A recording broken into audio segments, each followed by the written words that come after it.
Hello and welcome. My name is Justin. And I'm Draven. And you have tuned into the GreyVillain podcast. Draven, do you think the writers of terrible movies and shows feel any shame? No, not at all. They're bathing in multiple millions of dollars and sitting on penthouse suites. I don't think they give a shit about how bad their movies are. How much do you think the people that wrote this movie got paid? Not enough. Maybe like $10 million, you think? No, I think they got shafted on the contract and they decided they were going to write the worst movie they could. Yeah, so we are bringing you Angel Has Fallen this week. The end of the epic trilogy. God, we can hope so. No, it has to be. Let me rephrase that. This is the only one and the last one we're reviewing. This better be the last movie. I mean, we thought it was the last one after Olympus Has Fallen. With how bad the fucking critics hated it. Because, it sucked. And then, North Korea wanted to nuke America, and then they did bullshit, and Cerberus is bullshit. And then London Has Fallen, which Variety accused of fear-mongering and terror-exploitation. The AV Club called it the worst film of the year. But then it still got a sequel. So, and then we get Angel Has Fallen, which womp womp. It's gotta be the next worst film of the year. 37% on Rotten Tomatoes. I'm just disappointed. I'm not even mad. I'm disappointed. So I want to invite someone on to tell me what they thought was good about this movie. I agree. Like, who's the 37% out there that was like, you know what? My bar is set so low. This movie's great.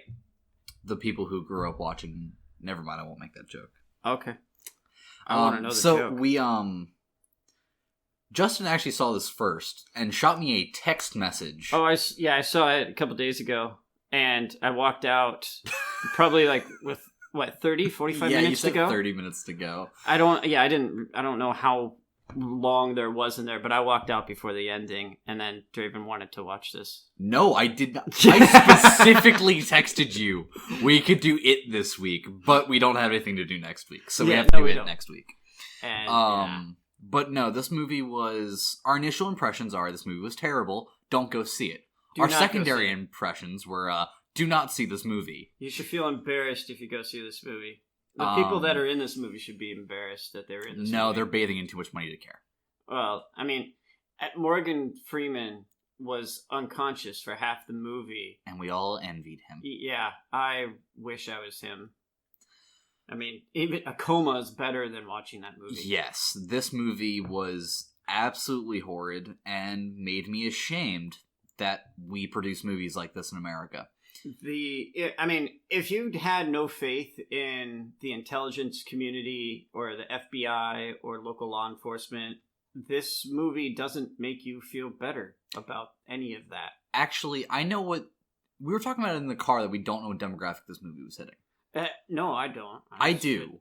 Okay, go for it. Conspiracy nuts.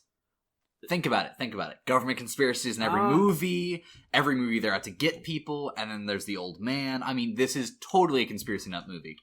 Yeah. This franchise is for conspiracy nuts. I'm looking up Four Leaf from what's the Tropic Thunder. Tropic Thunder. There you go. Was that Nick Nolte? I think it was. Come on. Please be Nick Nolte. Yep. Yes. So Nick Nolte is back. This is... This movie is what is it? It's the sequel. Yeah, cinematic universe. This is the... I hope Lazarus comes back. Tropic Thunder cinematic universe. Because Nick Nolte just played himself again, the guy from Tropic Thunder, Four Leaf. This movie was a resounding disappointment. Justin expected me to be angry. And to be honest, I expected to be angry. I'm furious at this movie. But to be honest, I'm not mad. I am simply disappointed. I feel insulted on so many levels by this movie. As I said last week, I would be a terrible soldier, but that doesn't mean I don't support them, and that doesn't mean that I don't have the utmost respect for them. Yeah, it's just I would be the guy doing logistics in the back Yeah, I'll give you all the bullets and bombs you want, but don't put me on the front lines. And so this movie makes me just like hate hate Hollywood, I guess. Not really Hollywood as a whole, but hate whoever... the writers who make these types of movies, because they really paint the army, and aside from the army, like all of our intelligence community, local law enforcement, it paints everybody in the worst light possible. Yeah, they're all completely inept. And it is infuriating. And it's upsetting to watch these movies and then basically get punched in the face for 2 hours because, oh yeah, the army makes dumb mistakes, ha ha ha, punch. Oh yeah, the intelligence community sucks, ha ha, punch. And it gets old. It's like you can't, or so for like the Secret Service, we kind of want to... So our initial, we actually already did this, so I'm not going to hammer home the joke twice, because this movie doesn't deserve that. Yes, we are spoiling this movie. From here on out, spoiler alert hit. I don't recommend you go see it anyway, so it doesn't matter. And you probably had no interest in seeing it. Please don't go see this movie. No. So Banning, our guy Banning, our main character guy from Gerard Butler, he is up for the head of Secret Service. And he is framed for an assassination attempt on Morgan Freeman, who is the president. And it's like he's framed for this, but he has a offshore account that they say he's got $10 million in that he had no idea about. But it's like, do the Secret Service, do they not actually like vet anybody after they're in the service? Or, it's like, this is something that they constantly do. They constantly monitor the members of the Secret Service. If not constantly, then they at least do a 2-month check on all of your accounts and everything linked to your name. They have to do something like this. Like, it's not feasible to hide something like this. Yet the movie plays it off like this happens. Like, this is a thing. This can't be a thing. Yeah. And so I'm just, that sort of thing to me is incredibly embarrassing, and it's insulting. It feels like it's an insult to my intelligence as I'm sitting there watching this, and you're like, oh, you want me just to go along with this? Oh, come on, just, suspend your disbelief for a second. But like, this makes us look bad as a country, especially because these movies have international releases. Yeah. And like, so this just makes us look bad. Yeah.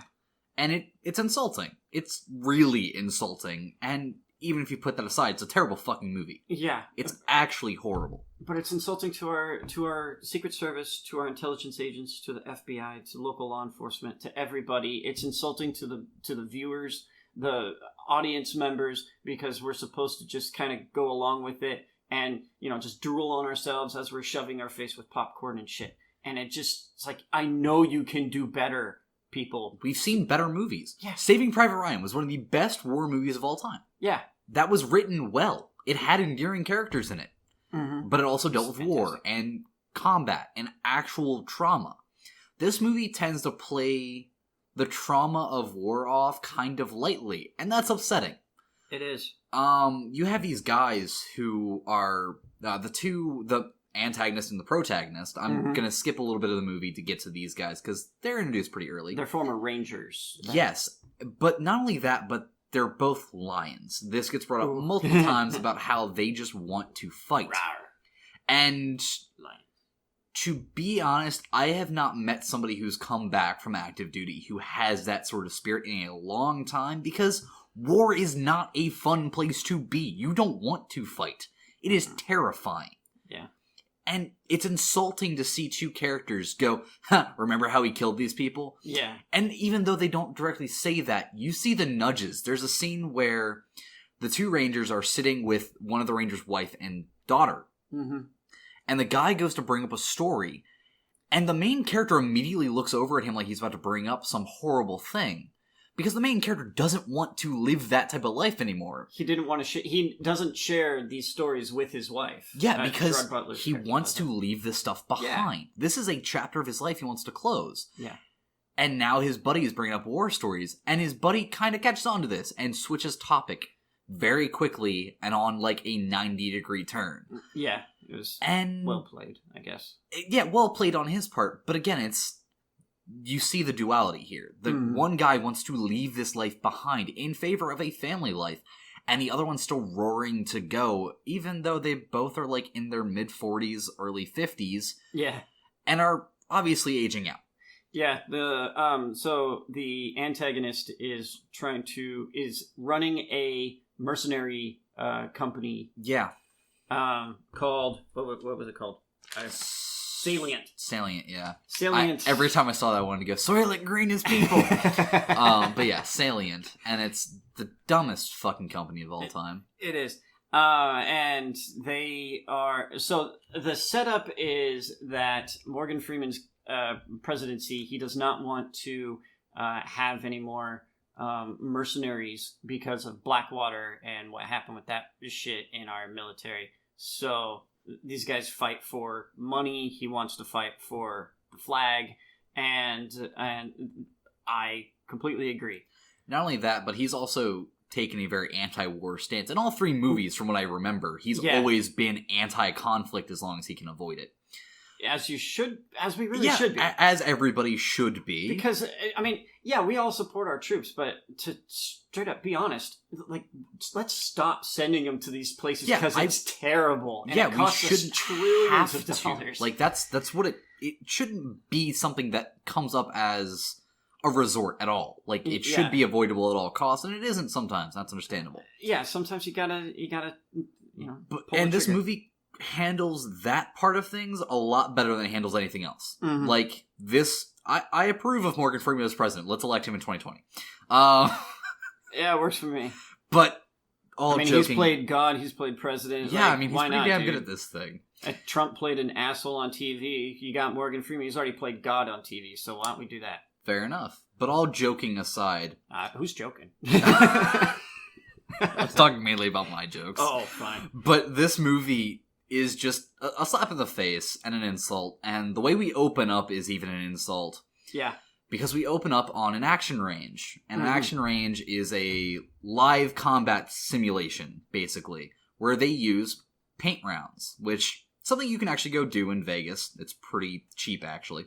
I love doing it and want to go do it in Vegas. You can go play fake army. Yeah, and you get to be thrown into combat situations. He's going through this combat situation, taking out people. By the way, all of them are deaf in this scene. In this scene alone, I can go through and probably frame by frame and pick out how wrong everything is, because none of these guys know how to handle guns. I could hardly tell what was happening because shaky cam, darkness, and really close-up shots. And it was, I'm just like, I don't know what's happening here. Everything was poor. The choreography was barely noticeable because there was fucking none of it.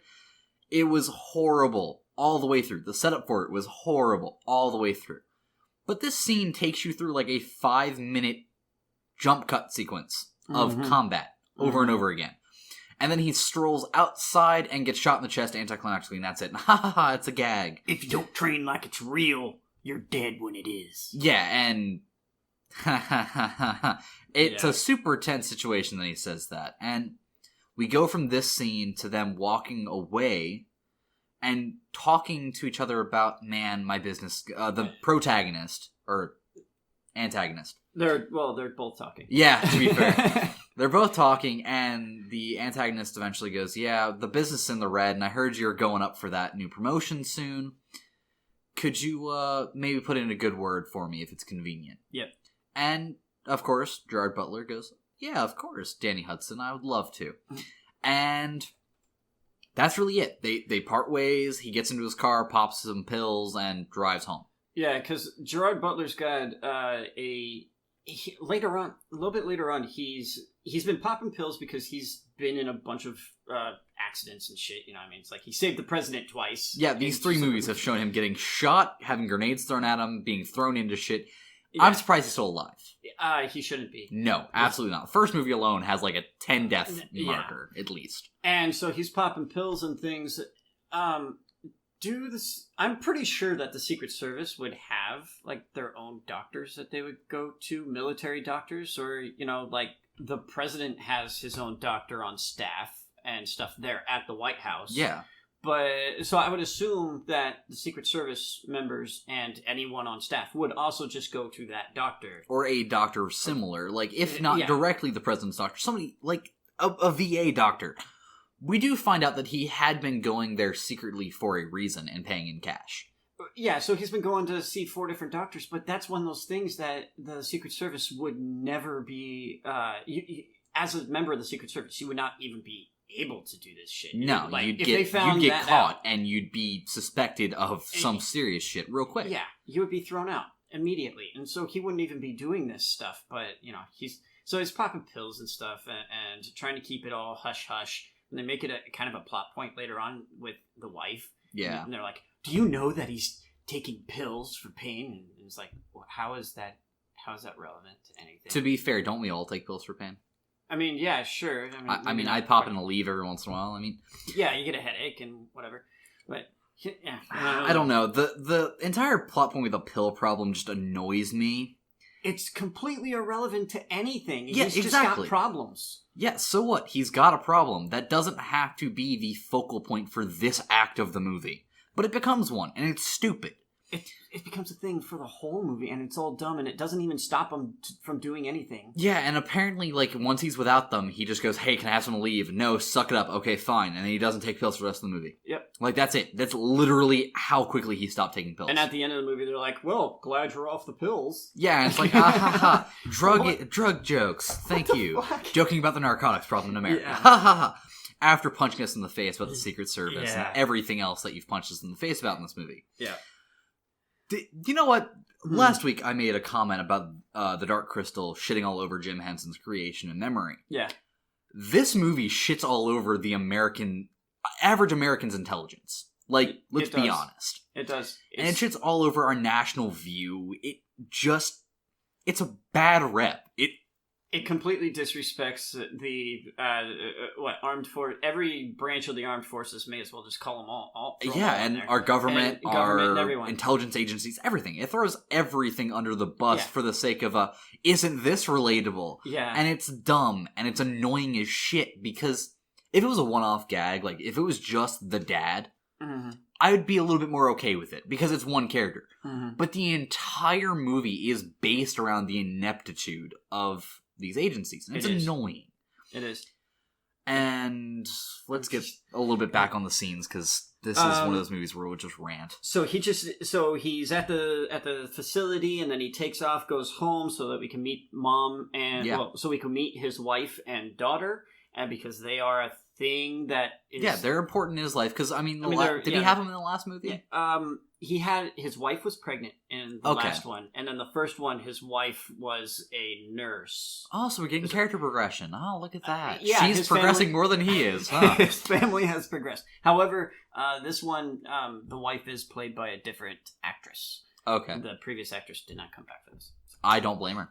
At all. Actually, literally, at all. Good call. I don't know good call. I don't know your name, but I just know that you're different. So Banning's up for the head of Secret Service, and then let's fast forward to the fishing trip because nothing else. Yeah, really everything else is just a play on his insomnia, and that's it. Yeah, and it doesn't really matter. So fishing trip, and we got the president out there. He's just like, man, fuck Washington D.C. It's stressful. To be fair, yeah, okay. Yeah, and so we have a nice little conversation between President Freeman and Banning about the head of the Secret Service, which at that point was in question who would take over for the acting head of the Secret Service, and President Freeman said, "Yo, Gerard Butler, you seem pretty cool. You should be the guy." And he's like, okay, I guess. He was sort of wishy-washy about Well, it's mainly because of how he asked. The president asks this and then goes, and immediately he goes, yes, of course, I'd be honored. Yeah. But the way he says it makes it very nervous and clammy, and the president pushes him on it, and when he brings up, is this because you want to do it, or is this because your wife wants you to do it? And he goes, well, it's kind of for the both of us. Yeah, it's her decision. And the president's like, take a few days to think on it. That's understandable. This is a big job change. I can get behind that. It's a realistic thing. President Freeman seems like a real good dude. But I also think these things should have, would be set up way before the date gets this close, to be honest. Wouldn't you think you'd have your successor would already be picked out by the time that you're even questioning retiring? I mean, it seems this is like an odd place to say, hey, you want the job? Okay, it's yours. Yeah, on a business fishing trip. Essentially, yeah. I mean, it's an odd way to do it, and it's so weird. But it has to be done here because the drone attack has to happen, which we all see in the trailers. Yeah, which is dumb as shit. It's so stupid. So all the other Secret Service agents are standing on the shore all the way around this tiny lake, which is somewhere. Yeah, we don't know. It's unclear where it's at. I think said it was in Pennsylvania. Yeah, Pennsylvania, Virginia, somewhere. Yeah, the DMV is really hard to pin down because, well, it's the DMV. You have so many states right there. Yeah, super hard to tell. And so the drones attack. They get shot out of the back of a van. So this van and this SUV just drive up, and these guys get out, and then they shoot this. I don't know. It seems like a missile tube thing that's shooting drones. Thump, thump, thump, thump. And then they all come flying, and everything dies. So it's. I have three main issues with this. Yeah, let's see how close we are. On a technical level, the amount of computing power needed to run any amount of drones that large, not gonna fucking happen in a van. True. The antennas required to run drones at that range, at that many, isn't gonna fucking happen on a van. You would need an actual antenna. Yeah, the range on... I don't know if anyone's actually played with drones. I have, and they are, one, impossible to actually make fly. They're very, very difficult to control. Yes. And two, the range on them is shit. And so, yeah. You need an actual antenna for those. And they are not easy to conceal like they make it seem. No. And three, these drones would not explode anywhere near as big. And that should be said for most Hollywood explosions. Ha ha ha. These things have, like, missile levels of explosiveness. Yeah, they blow up very large explosions. People go flying all over the place. They fly all over the place. They literally take out a chopper with, like, 4 of them. A cluster of 4 of them takes out an entire chopper. It's a military chopper, which is graded to take bullets the size of anti-tank rounds. I mean, you're not going to take one of these out with a small explosion, but these things shouldn't be able to fly if they're exploding that big. Yeah, because the amount of weight that these things can carry. Yeah, I mean, it's nothing. Again, if you've played with a drone, like the wind gusts and it goes flying, it's way off target now, and you get them lost in trees and shit if you fly them outside in the wind. You have to fly them inside in a closed area. I was flying them in a garage. The stunt drones that people use to do stunts and outdoor racing are built for that. Yeah. They are lightweight and skeletonized because they have to be. These things are neither of those things and suck ass at what they do. Yeah, the amount of weight those things would be carrying is just tremendous. It's astronomical. And then you have the fact that this facial tracking that they have on these things does not happen. I didn't want to touch on that too much because, suspend your disbelief. Not happening in the next 10 years. It can't. There's no way to make a good enough camera within one of these drones and have enough computing power on the drone to make it do this. It's not possible. So what they're doing here is they are going to set up Banning as the assassin or the executioner of this assassination, and he assassinates all the other Secret Service agents, and then he saves himself. Somehow he doesn't blow himself up because the facial recognition technology recognizes Banning is all alone on a boat by himself, just kind of really lucky that he's not standing next to somebody. Yeah. So, coincidence. And then they even the drones come down and see his face, and they call it off. And he doesn't get killed, but everyone else gets killed. Yep. Including the guy that was hanging out with President Freeman. President Freeman dumps in the water. The other guy decides to stay on the boat.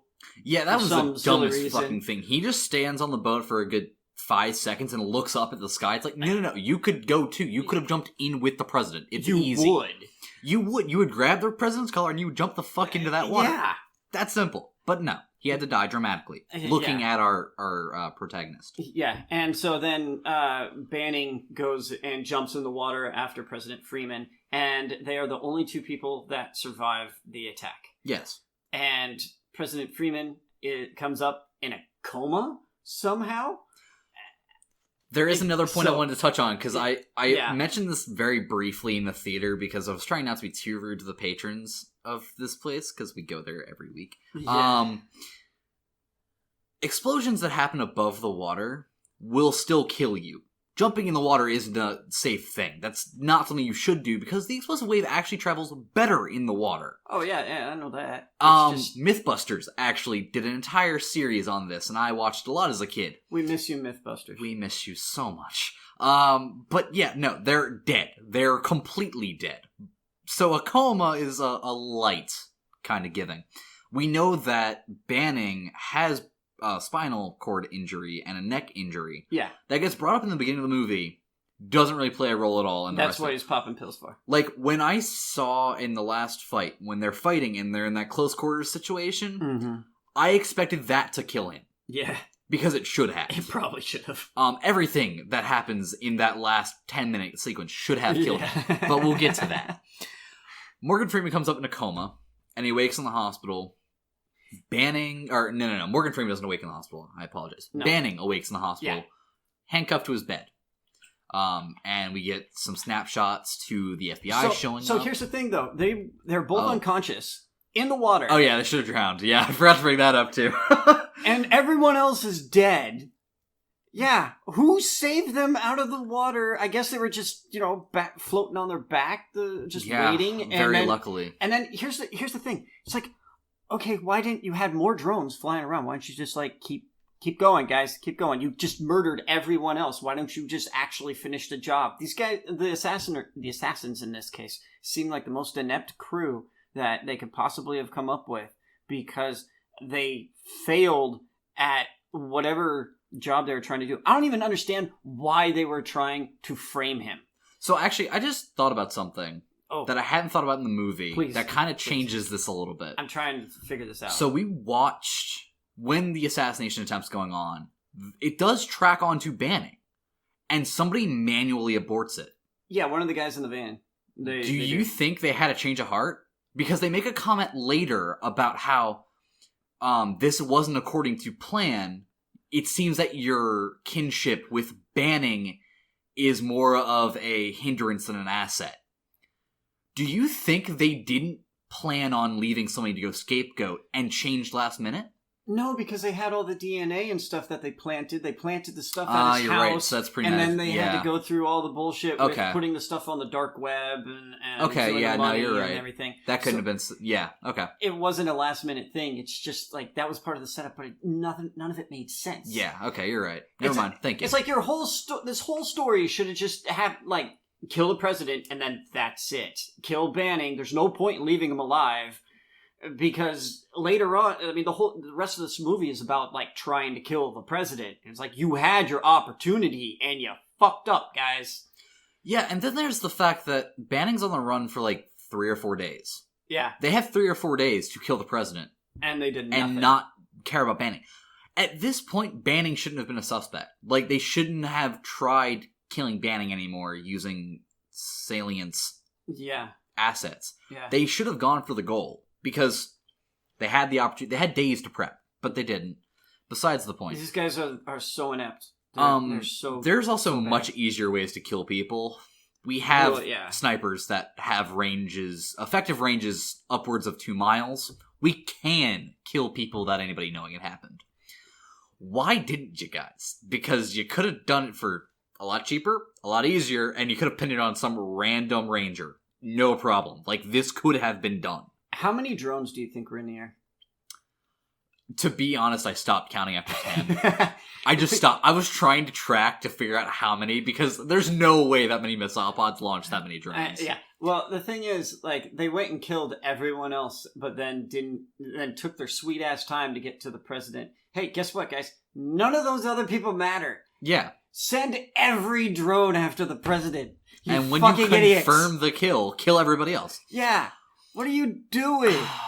And I mean, thanks for not killing President Freeman. He's awesome. Of course. But, part of me wants to argue for the point that hiding him under the ballistic canopy saved him. But no, I don't even fucking believe that myself, so I'm not even going to try. It didn't stop anything. It's so dumb. It is. It really, really is.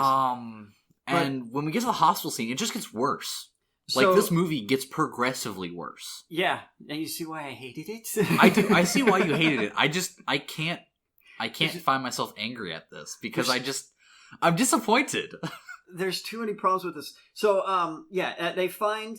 So, while Banning is in the hospital, and President Freeman is in his coma, also in the hospital, the FBI start doing their investigation. And it takes them like 5 minutes to come up with the information, pinning all of this on Banning. They find his information is on an encrypted folder on the dark web for some reason. I don't even know what that was about. I wasn't going to try questioning that, because it's in line with these sorts of movies to throw out some technological bullshit. Because again, they're insulting our intelligence yet again, because they think that people... You've heard of the dark web. Yeah, that your information's on the dark web. I don't even know what the fuck the dark web is. We can talk about that after the podcast. I really want to know, but I don't. Because... I mean, it's nothing that bad. Okay, the dark web, for people who don't know, because this is a simple one-sentence answer, it is the unindexed part of the internet. What you can look up on Google is considered indexed, as in it's tracked. There is keywords according to it. So is there like a dark Google? Does it have a goatee? It's called... No, but it's called the... I'm not going to get too far into this, but basically, Google works off of search terms that are indexed. Yeah. The dark web just doesn't have an index. Okay. It doesn't have a search function, because there's nothing to search. Yeah. You simply put in what people like to call the dark web directory, has a bunch of URLs that you put in. That's it. All right. The dark web isn't anything that impressive. I can teach you how to log on to there right now. It's still easy just as hell. the internet. Yeah, it's just unindexed. So things on there can happen that are illegal. And it's honestly not as used for that as people like to believe it is. No. A lot of those are spoof sites. I've been on the dark web a few times. I know people who do it for a lot of fun. I mean, it's interesting to go on there. But it's not some big scary thing that this movie wants to think it is, or that most people want to think it is. It's literally just an unindexed area of the internet. So it's playing on the American population's ignorance. Yeah, yet again, with that punching us in the face with our lack of intelligence. Yeah. So it's dumb as shit. Just insult you some more. And so, how, I mean, this is a terrible question to ask, and I would never, there isn't enough money for me to do this, but how much money would it actually cost someone to, like, man, you know what? Totally gonna kill the president for like $1 million. There's no amount of money that would convince me it's worth it. No, I mean, because once you do it, you are now the most hunted person ever. Yeah, also, something I'd like to point out is there is no place on Earth you can go that they won't find a way to kill you. They'll find you. Don't worry. Especially when you're putting the mercenaries thing on the table. Yeah. There is literally nowhere you can go where they won't kill you. So, but Banning gets $10 million. Oh. Ooh. So, the other day, a new Bugatti was introduced, and it costs $9 million. So it can Isn't that the gold-plated one? I don't know if it's gold-plated. They're only making 10 total. And, so, yeah, you can go buy a brand new Bugatti. And then have $1 million left over. And have $1 million left over so that you can go, like, not afford a home in Seattle. I mean, $10 million is such a small amount of money for throwing your entire life away. And not to mention your family's life away. Because they will be... Oh, yeah, no, everybody in your fucking family is dead. You're screwed. Like, there's... You are the most hated person on the planet. Like, they even bring up the fact that his wife starts getting death threats literally the day it gets announced that the president had an assassination attempt. Because, for some reason, they gave out his name, Banning's name and everything. Which would they not be absolutely would never do. Like, that's not something that gets announced. No. There is a possibility, and I'm doing this for the writer's sake. They did bring up how there was somebody leaking information out of the White House, and it was obviously the vice president. Yeah. What if he just leaked the name to kind of put the kill code out on him further. Well, then he goes out there and starts saying the name and everything. So yeah, it's so not I mean, like he kept it a secret. He seeded this, but again, that is not something that anybody in the cabinet, anybody in the Secret Service, nobody would let that happen. And they start indicting him like a day or two later. And I don't know if people have been paying attention to our news recently, but you can't get an indictment in like 2 days. Yeah, no way. It doesn't fucking happen. It's completely ridiculous. And so, his name, his family is harassed. His name is put out there. His wife starts getting death threats immediately. The media, the police are right outside their front door, and wife is really concerned, as she ought to be. But no one's going, hey, did you ever see the first 2 movies where this guy saved the president twice? Yeah, and then they beat you over the head with the angel has fallen, the president's guardian angel has fallen, and it's like, and no one's calling bullshit. There's a scene in the movie where 2 guys who are part of the New Virginian militia, somebody who lived in the DMV, go fuck yourself. They don't call themselves the New Virginian militia. Nobody does that, because they won't do that. These guys who know he saved the... I was hoping you would do that. So as the guys who know this man saved the president's life multiple times, you're telling me these free-thinking Americans wouldn't go, nah, I don't think you killed him. Yeah. And again, he didn't actually kill the president. So even if this was an attempt, it was a shitty one at that.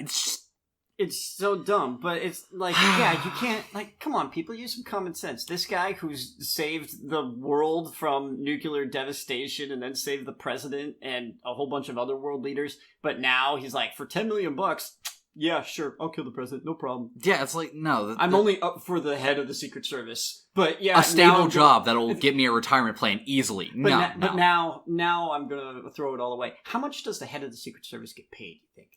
It's probably public record. Hold on. Continue with the movie. I don't know, because I was thinking about that. It's like, wouldn't that give you some idea of how much it would cost to bribe them, theoretically? Yeah, but I think most of the government's payroll is actually fairly low, because the president only gets like $250,000 a year, which is just ridiculously low for the stress of the job. However, they get paid a shit ton after they leave office. So an average normal Secret Service member gets paid about $140,000 a year. Yeah. That is a really good paycheck, mind you. That's a fantastic paycheck, and he probably gets all of his expenses paid and shit, because would you really want him? I would want, if I'm the government, I'm paying for all of their expenses, so I know that they aren't compromised. I'm actually pretty sure they get most of their shit paid for by the government. Yeah. I'm almost 100% sure. And just so that you know that the only one that they're financially tied to is you, or as a country. And, it's like, oh god, I got $140K a year, but I'm in debt, and I have to turn to Russia or whatever to... Yeah, that's... no, the government ought to pay for that, pay for their shit. So, yeah. Anyway. I can't find anything on the head of the Secret Service, but again, $140,000 is what he's currently making. $140K for the grunt. For the Secret Service. For him, talking about the head of the Secret Service. A couple $1,000s in bonuses a year. Yeah. Depending on where you're working, stuff like that. How many bullets you take? Then you've got... Right? I was trying to skim over that. But then you've got the fact that you have to imagine the head of the Secret Service is at least making about 2 times that. So let's round that up to $300,000 a year. Would you pay the head of the Secret Service more than you would pay the president? Yes. Actually, I would. I think I would too. Yeah, because the Secret Service doesn't just make sure the president is safe, make sure all the staff is safe, the cabinet, everything. The Secret Service works on a shit ton more than just the president. Yeah. The Secret Service also can be delegated to protect Congress and can be delegated to protect any head official. Yep.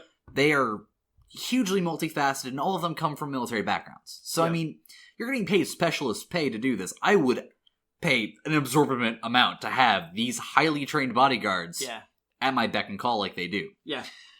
I just... So, I know, man. You're gonna get... It's starting to get to me, it is. You're getting there. Starting, just the hate. more... The hate flow through you. That commercial keeps playing, the no one ever really dies, and every time I hear it, I want to just go, unlimited power!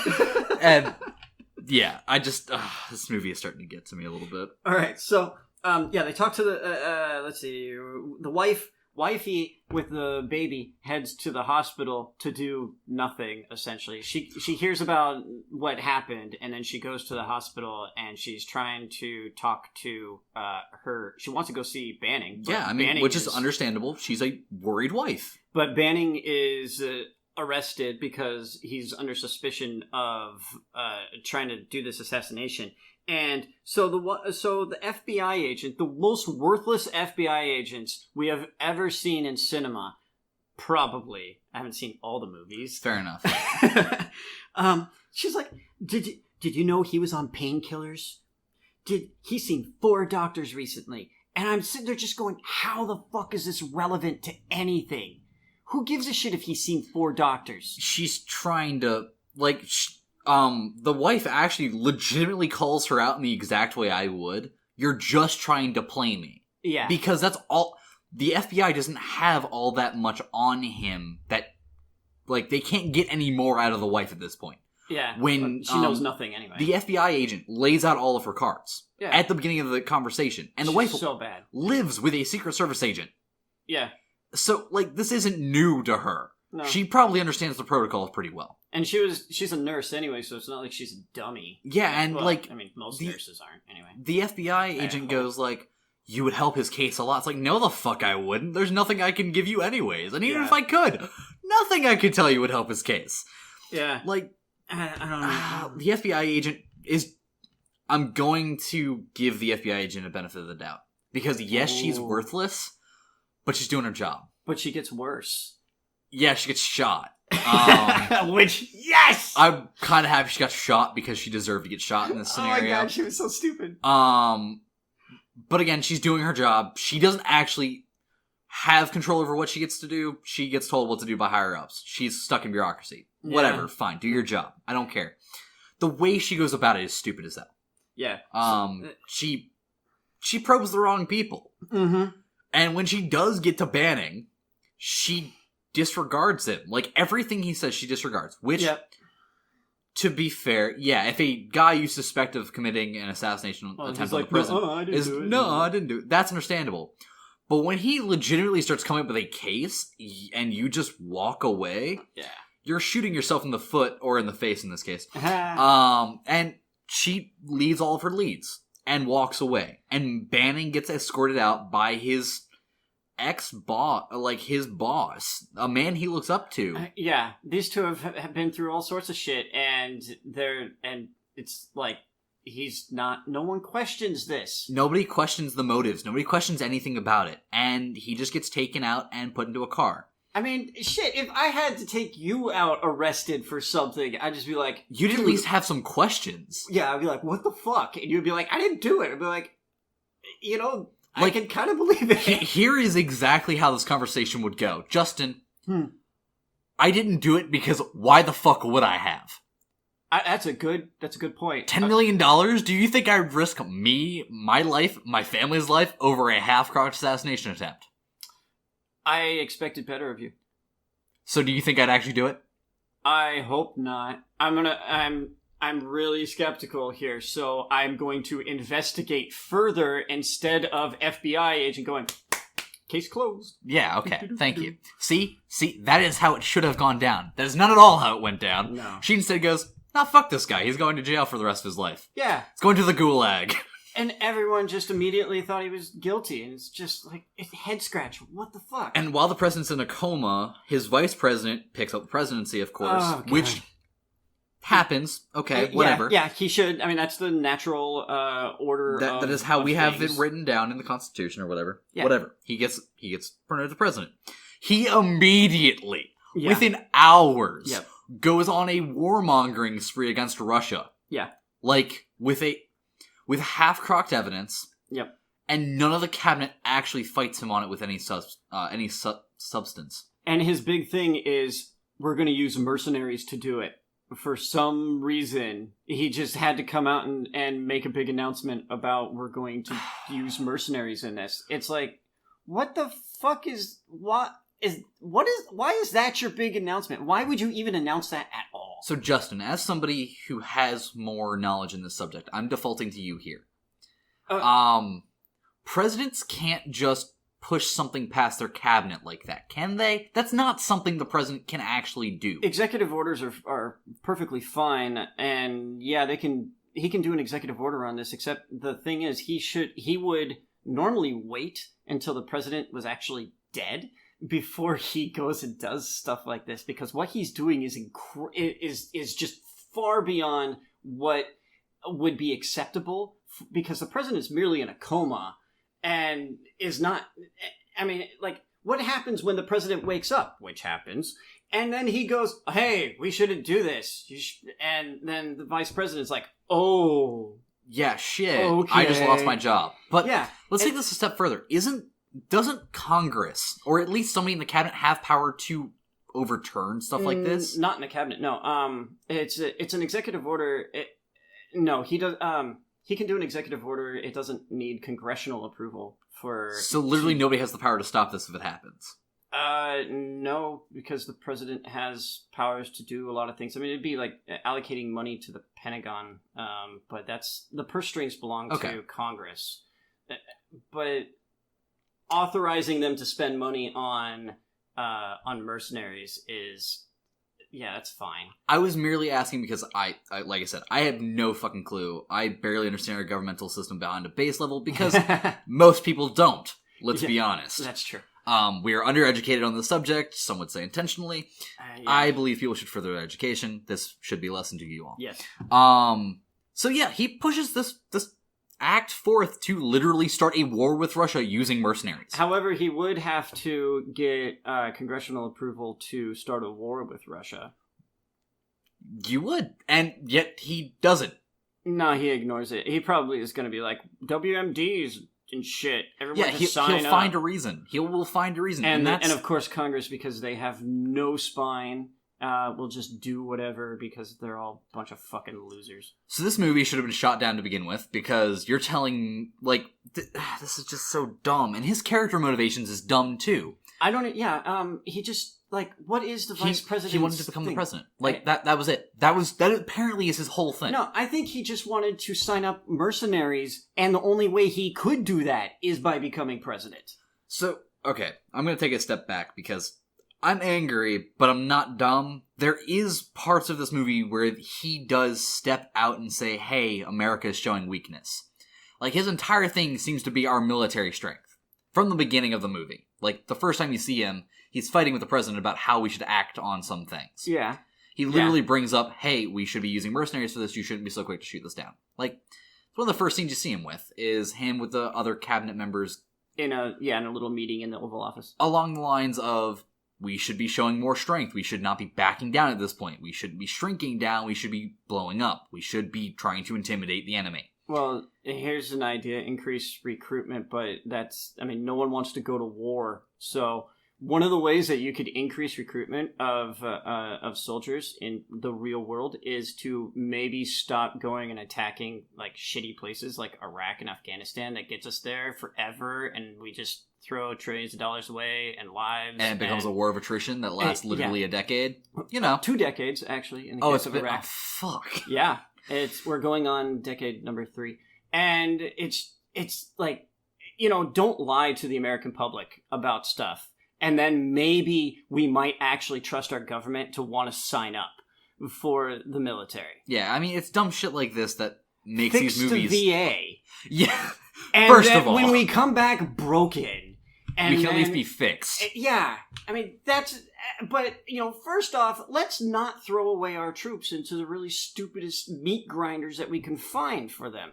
Because they're coming back all PTSD'd out of their minds. Who wants to come back broken like that? And, I mean, it's like, yeah, we all support our troops and shit, but it's like... And then the best case scenario, you come back like Wade. Like, that is he is the success story of the military. Yeah, where he comes back and he's fine, and then he goes and starts up a mercenary company and things. Like, but he's educated and he's making money and he's doing well for himself. Like, he goes off the rails. You know? Yeah, I mean, like, but he is the epitome of what the military wants you to look like after you're done. Yeah, be army strong and all that shit, and Except, come back with skills. You know, that was the GI Bill. Yeah, that was I mean, the point. like, guys, like, and look at what it did for our country when it worked. I hate this movie so much on stuff like this that just doesn't matter. This shouldn't be a point of contention. Like, this shouldn't, but it is. Yeah. And we get through him signing his executive order, fighting with his cabinet. It's a lot of jump cutty bullshit at this part of the movie. Yeah, we're jumping back and forth between a bunch of stuff. We're jumping between 3 different parties at this point. Yeah. We're jumping between Banning's perspective, we're jumping between the cabinet, and we're jumping between our mercenary guy. Yeah, and it's like we're jumping between all 3 of them. All of them are having different conversations about different things and in different situations.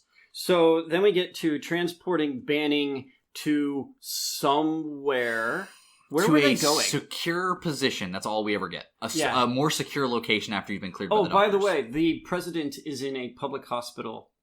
Yeah, fuck you, that would never happen. I called this out in the movie theater at full volume, because no, it would never fucking happen. No. The president has doctors on staff for this exact reason. In the White House. Because the White House is one of the most heavily defendable positions in the entirety of the U.S. Yeah. We literally have AA guns in our White House. That's true. And so, but they start, like, looking at the nurses and stuff. You can't even get into this hospital. It's a public fucking hospital, and it's on lockdown, practically. Yeah. Because the president happens to be there. They would not do that. They would be transporting the president somewhere. Never. Like, so, another thing that's just, like, a really annoying, insulting... Yeah, because, it was insulting. This doesn't happen. Never.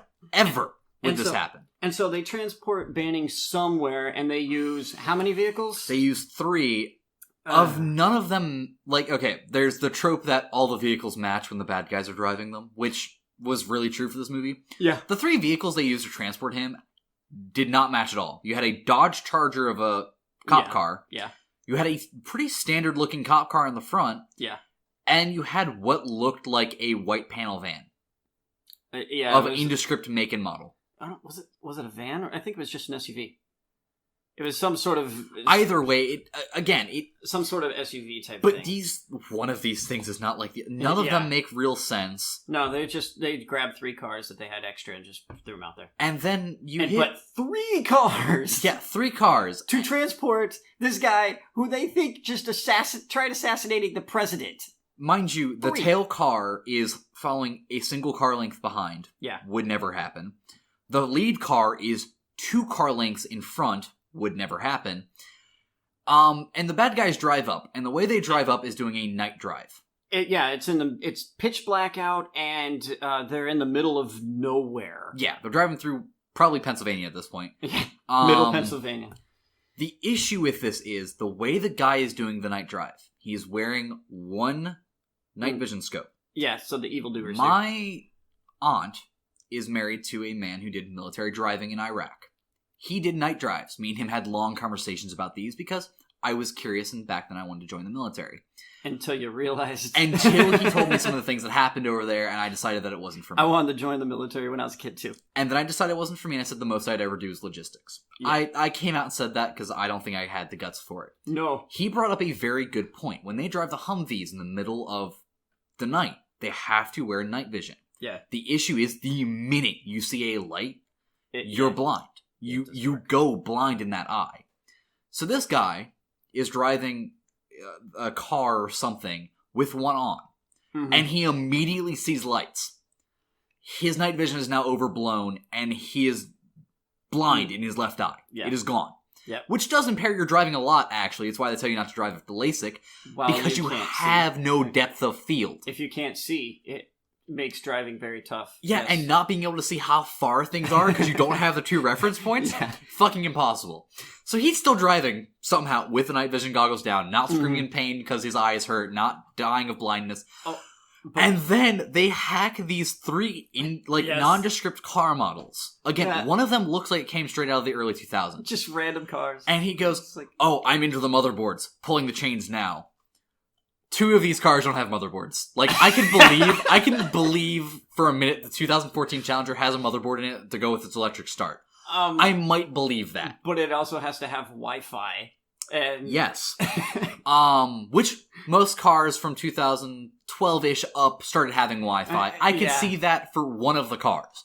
The other 2 do not look that new. That's not how cars work, though. Not at all. Not at all. I'm gonna skim over that for the sake of brevity. No, it's a very important part of this because it's so stupid. Because, with your I think OnStar. I think every single vehicle should have OnStar just in case your vehicle ever gets stolen, and they can just shut it down automatically. And if that was a thing in these cars, then you have something, and they hacked into it via OnStar or whatever. But they don't. Didn't. They just say they hacked the motherboards. There is another part of this, however. My fiance's car is a Chevy Cruze from last year. Yeah. We started having electrical issues in the car, specifically with the motherboard, and it did cause us to shut down randomly. Oh, yeah. It caused our engine to stall out. Yeah, but you can't do that remotely. No, not at fucking all. It's not something that happens. The fact is, your electric start is disconnected from your motherboard for this reason. Yeah. Tesla just had break-ins related to the fact that their electronic systems are too accessible in a package. Yeah. So the newer models that are being rolled out have split packages that have inaccessible parts. That is specifically how most cars have been designed in the last 10 years. It's like technology isn't always for the best. Blah. And it's almost like technology is designed with hackers in mind for half of these things. Mind blown. It's almost like companies who build security systems and later in the movie they hack into a hospital. Yeah. Companies have gray hat and white hat hackers test their security systems for a reason, if not build them. Yeah. For this purpose. And you're telling me that you have the president staying in a hospital and you don't have a few white hats of your own sitting in the network monitoring shit live. No, not at all? No, fuck it. So these guys hack the cars, turn them off. They all come to a nice And they come to a nice cinematic stop within the same distance that they started. What's going on? And they sit in their cars. You're telling me the cops in front didn't pop out of their cars, pull out their guns immediately? Yeah. And the guys sitting there just, what the fuck? No, they're like, what the fuck just happened? Radio it in. With what radio? You're telling me you don't have handheld radios? You don't have a cell phone? So come on, guys. You are the most inept motherfuckers I've ever seen. And the lead car gets hit by a truck. And the back car gets hit by a truck. Bam! And then another truck pulls up behind them. Guys get out with the gun, or an SUV pulls up behind them. Guys get out with guns, start shooting everybody. Pop, pop, pop, pop. And it's clean. The gunplay in this scene actually looks pretty nice. All things considered, because you can barely fucking see it. Yeah, it's in the dark. So, black vehicles, guys wearing all black. With black guns. With black guns and black. The only things that weren't black in the scene were the cars transporting the guy. And Banning was wearing an orange jumpsuit. That's literally the only way you can tell what's going on here. But it's so dark, it really doesn't matter. So they shoot everybody, pull Banning out, put him in a car.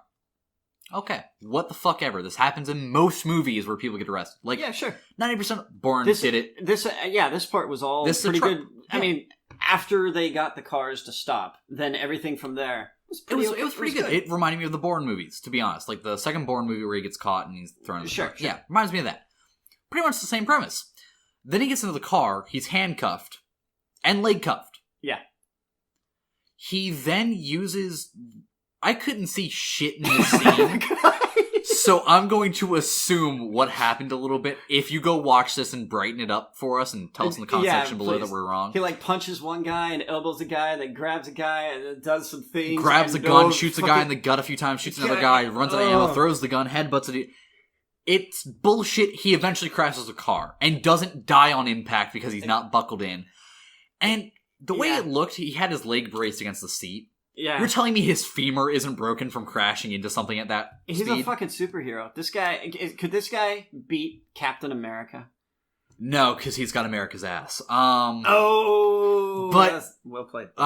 We're going out of this fight scene into him opening the door. So you're telling me they didn't child safety lock the door so you can't open them from the inside. But whatever. Yeah. He opens the doors, pushes the body out, and starts running.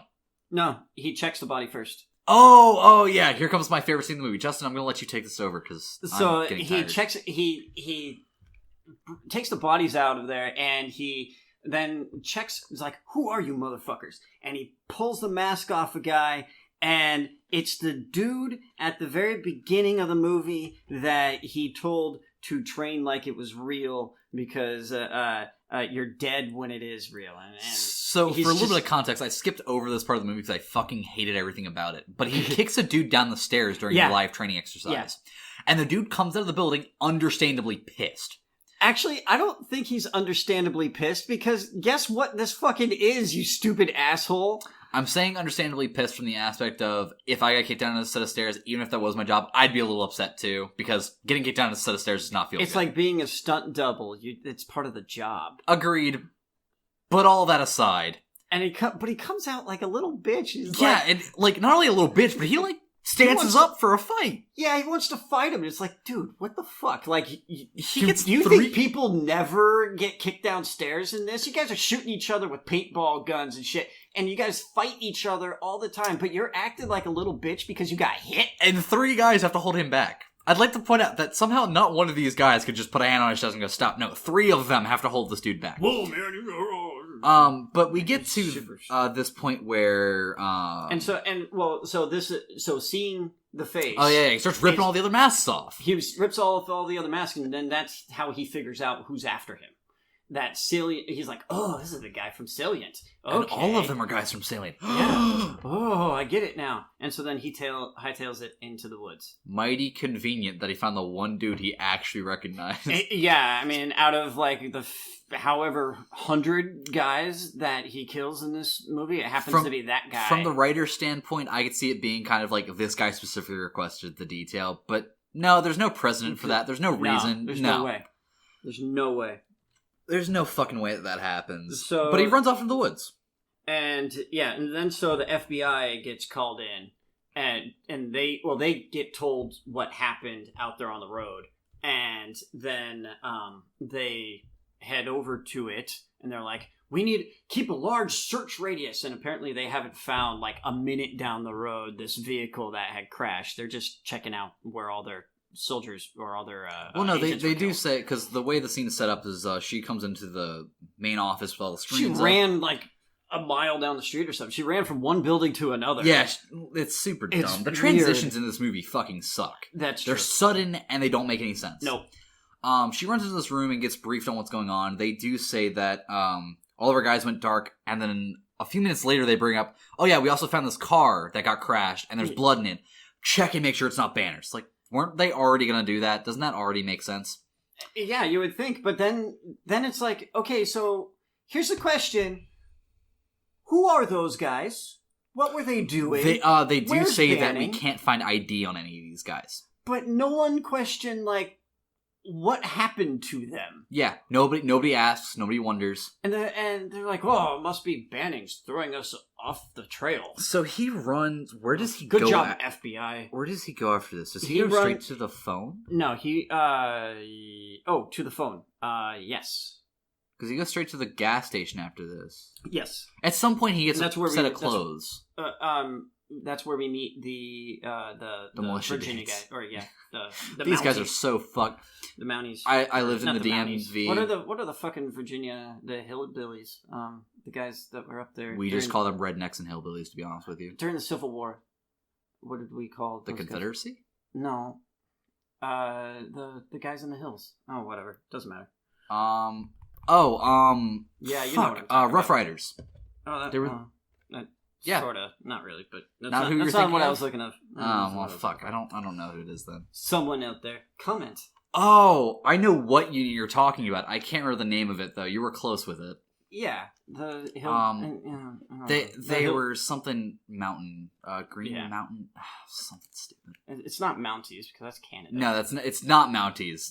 When you said that, I got a little confused. Not gonna lie, but they're all wearing their funny uniforms and on moose from the Canadian. Hey, what you doing there? Hey, you hoser. That's the way he was just in Canada. That's racist. But yeah, so. He shows up, gets on the payphone, immediately calls his wife.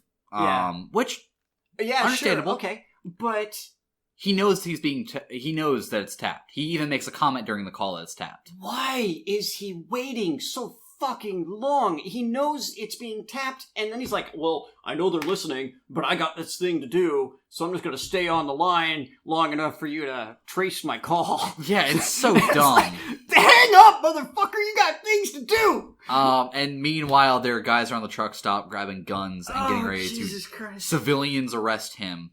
Yeah, And good they guys fail with guns. so fucking horrible. 3 good guys with guns get taken down by one, quote, bad guy. Without a gun. Unarmed. He has no guns. So these guys come up and they do the dumbest thing ever. If you're ever in a situation, I hope to God you never get in a situation where you have to hold somebody at gunpoint, don't get within arm's reach of that person. Yeah, what are you doing? You have the range. You have a fucking gun. So both of these idiots get within a good 5 feet of this guy. Yeah. And of course, one of them places like the barrel of the assault rifle right behind him. What do you think he's going to do when you're holding that gun one-handed? No, the one guy behind him had a pistol. And the guy, the guy behind him had a pistol. The guy in front of him had the rifle, and he goes for his phone. For some reason, does he just do a stupid twist move to get behind him then? Yes. That is much dumber than I thought it was. Fuck! And the guy behind him's like, oh, I'm totally going to shoot him there, Billy Bob. I'll shoot him if he moves. And then he does nothing. He pushes out. Like, and Which, like, come on! Who the fuck would shoot somebody? As somebody who does shoot guns and loves shooting, I can't put myself in a situation where I can 100% say I'd shoot somebody. Okay, so what you do is go through it like the police do. Get on your knees. Get down, and tell them on your face. On yeah, your like, face. Shooting them never has to become a part of the equation unless no, it never you, does, police. Yeah, like, assholes. Yeah, I said that. Stop shooting people. Yeah, really, please. We get to the point where he does a stupid spin move, gets behind the dude. Again, now that I realize that he had to do a spin move to get behind that guy, it totally makes the scene so much dumber. Oh, it's so stupid. And then the trucker guy comes out with a revolver, with a .357, just kind of waving it around casually, like, put the gun down, boy. He says boy. And the fucking dude just looks at him, shoots the guy next to him, the guy goes, drops the fucking gun. You got keys in the truck? Yeah. Okay, bang. And he again pushes out. And then he walks away with the gun and drops the gun. He gets rid of the fucking gun. That whole bit of scene there was just so stupid.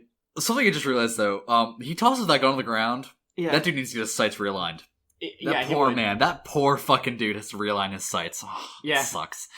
My uncle had a little assault rifle with a scope on it, and I was shooting it, and I must have knocked it accidentally because I started shooting the second time with it, and I couldn't hit shit. Yeah, if you tap that sight on a desk and it's not tightened right, you fuck up your alignment. You have to realign the thing, and it sucks ass. Yeah, especially I have an old rifle at home. It's an old World War II era rifle, so I have to pull out a kit to resight my gun. It's annoying as hell. Yeah. So going back to the car, the vehicle that pulled him out, or those guys. What I don't understand is if let's say those were his people, he was free and clear at that point. Yeah, exactly. That's the logical leaps they make in this movie just annoy me because. And then the FBI doesn't go like, hey, he was free and clear. What happened to these guys? Why did he do that? Why would this be necessary? It's almost like he was telling the truth. Oh, what? Oh, no. It's too easy. See this? Do you see this? FBI. That's what it says. It says super smart people. We're really good at this, okay? FBI. You know who you just fucking reminded me of? Do you remember the Goat Boy? From SNL? No. Yup, you know who I'm talking about. That's exactly who you just reminded me of.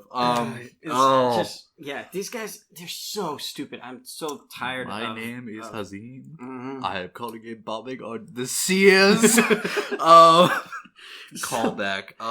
So, it calls, and then the militia shows up, and then he steals the guy's big rig. And we have the big rig chase. This scene annoys me because it's dumb. So Banning grabs this big rig and it has a trailer attached to it, and he just starts driving away. And then the cops notice that, that's him, because for some reason he was on the phone for so long that they were able to trace him, and then they sent local police department to that place, and then those guys were like, hey, here's here. and they just stole my truck.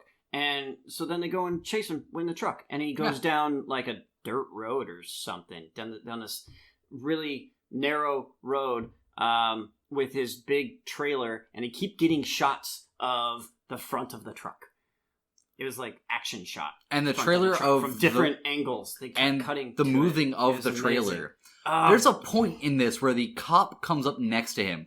A cop would never fucking do that. No. They're not dumb enough to do that. What cop? What are you trying to do with this? Yeah, at this point, the cops can't do shit. They know they can't do shit. They just need to tail him until Cop car versus 18-wheeler. So, yeah, this cop car gets fucking swatted off the road like, because he's being a dumb fuck. And the other cop goes, man down, and immediately calls in more units to get fucked up by the same truck. I mean, the one thing... Spike strips. Have you ever heard of spike strips? You got those things. I know you do. Yeah, we've seen you guys use them before. It's not fucking hard. You shoot out the tires or something. What the fuck? Yeah, there's so many things they could have done that they didn't, and they lead him on a wild goose chase through the forest.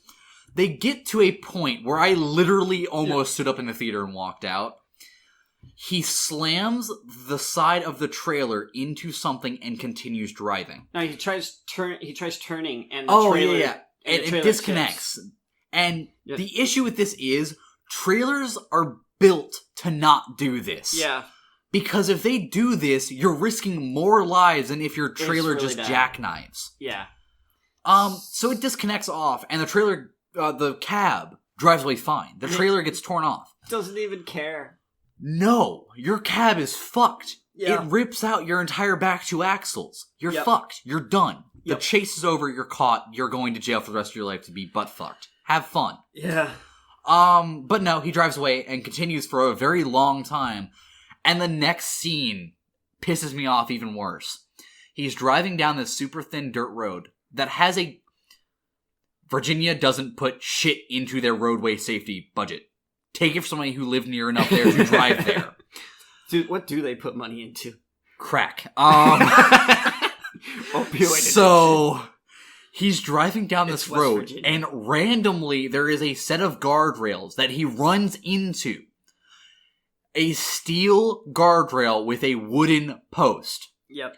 This guardrail is fucked, and this trailer is still going. The truck is Anybody, or yeah, the cab is still going. Anybody who's seen roadside accidents has seen trailers go clean through these fucking things. Yeah. Because they don't do shit for trailers or tractors. It doesn't happen. Too big, too much mass. It's way too much. No, it flips his fucking cab over. It legitimately flips the cab over to where he can't drive anymore. He's on his side. So he has to bust out and run. And yeah, with all of his injuries before, he must be on the best painkillers ever. He's been away from his painkillers for days, or at least a day at this point. We don't know how long this is taking. Well, he was in the hospital for a little while, so... You could guess he put some on there, and then as he was going off, he might have gotten a dose for the road. But with all of the injuries... With the morphine. With the morphine button. Go! Morphine button, go! They bring up, in the beginning of the movie when he sees the doctor, his spinal injuries. About how another concussion could fucking kill him. Was it vertebrae 3 through 5? 3 through 5 are compressed. They're spinal cord injuries. Your concussions have probably left permanent brain damage. We don't know. We'd have to do more tests. Just a bunch of shit. He is fucked up. Yeah. And he gets into three major car crashes by this point. Nah, he's fine. Has no problem. Walk it off. Runs off into the forest. Run it off. From here, where does he go to Dad from here? He goes to his dad. Which we see in the trailer, so I'm not even spoiling anything at this point either. So Four Leaf is hanging out in the woods now. In the woods. And this scene is the most awkward fucking thing ever. Well, actually, no. He goes and steals a truck from a parking lot, and then he drives to his father's. Oh, yeah, you're right. He does go steal the truck first. And it's a dumb scene where you literally just get a scene of him punching a window out of a truck using some metal object. I think it was the butt of a gun. Probably was, to be honest with you. Wouldn't shock me at this point. Pops it out, gets into the truck. There's no alarm on this truck for some reason. Nope. Most cars have alarms on their windows. Especially this new one. Yeah, and he drives away. As he's driving, he's just passing out the wheel. Which makes sense. He's been going for a long time. His adrenaline's wearing off, and crank. Adrenaline crash is hard. Punch me. Yeah. Crank has to go violate an old woman to get his heart pumping again.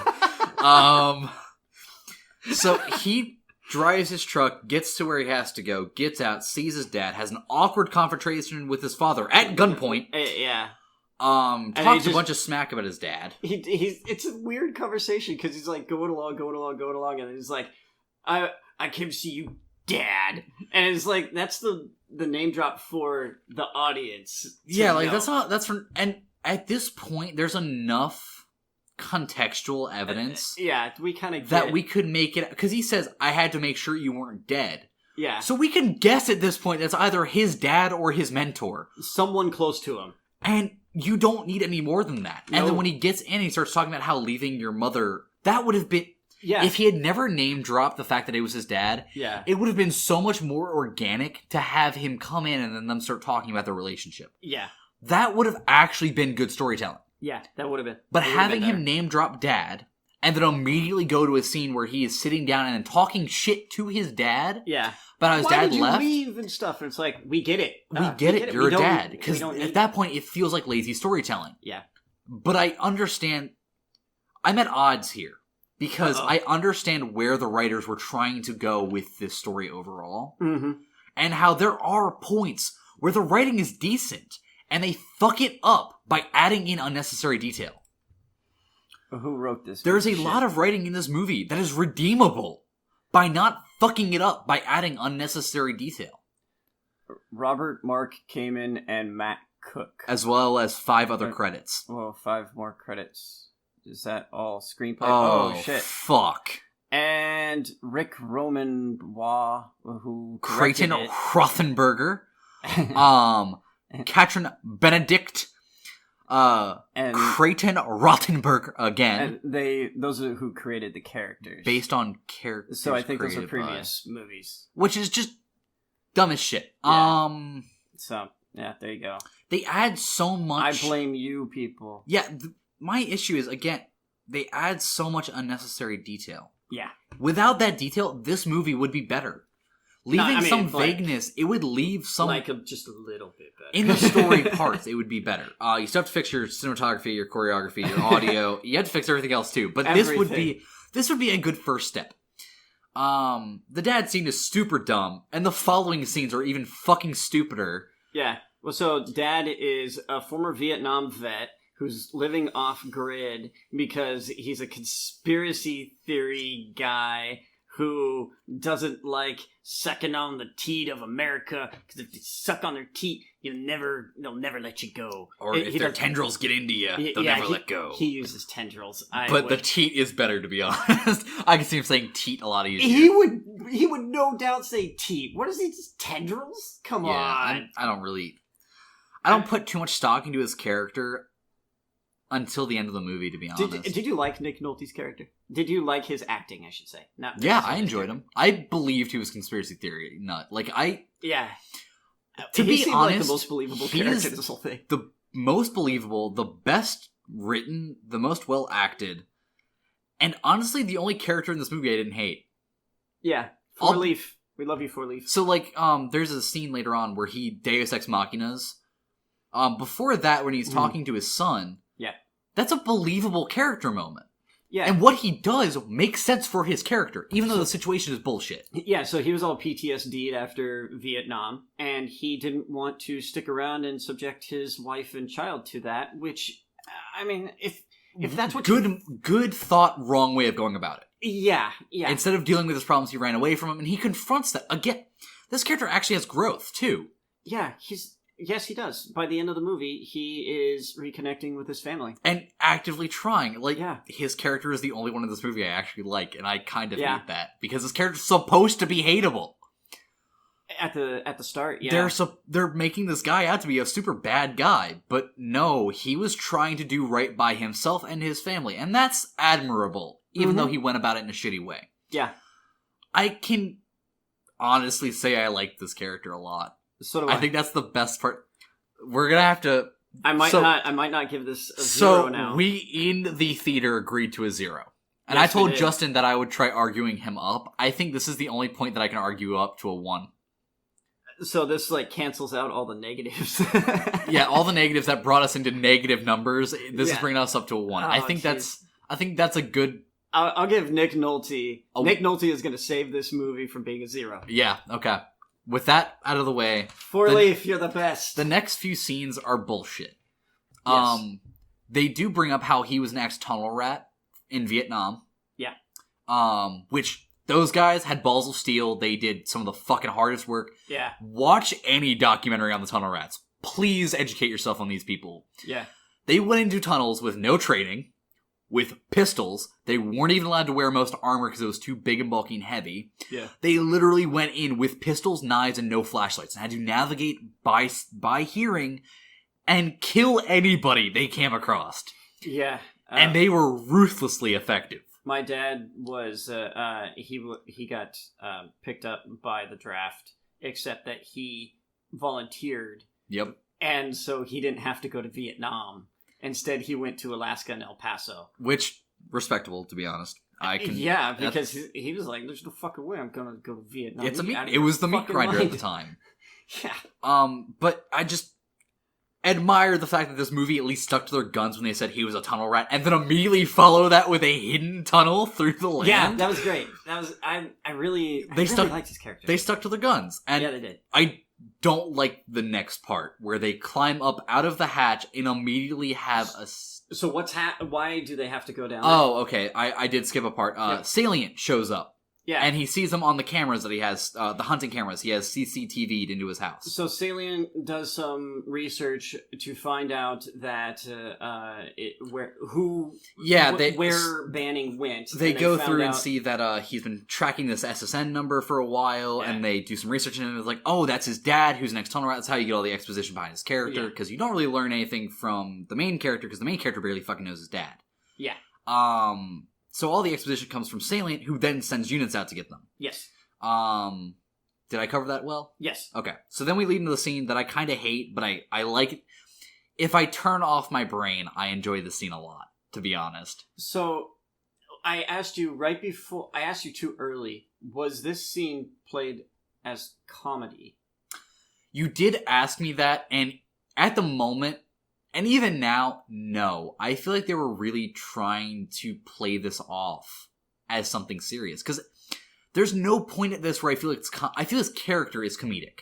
Okay, let's explain what happened here. Okay, yes. So basically what happens is he huddles up next to a log and starts pulling out a control switch, which is much like the one he uses in Tropic Thunder. Yes. And starts plugging wires into it and hitting it.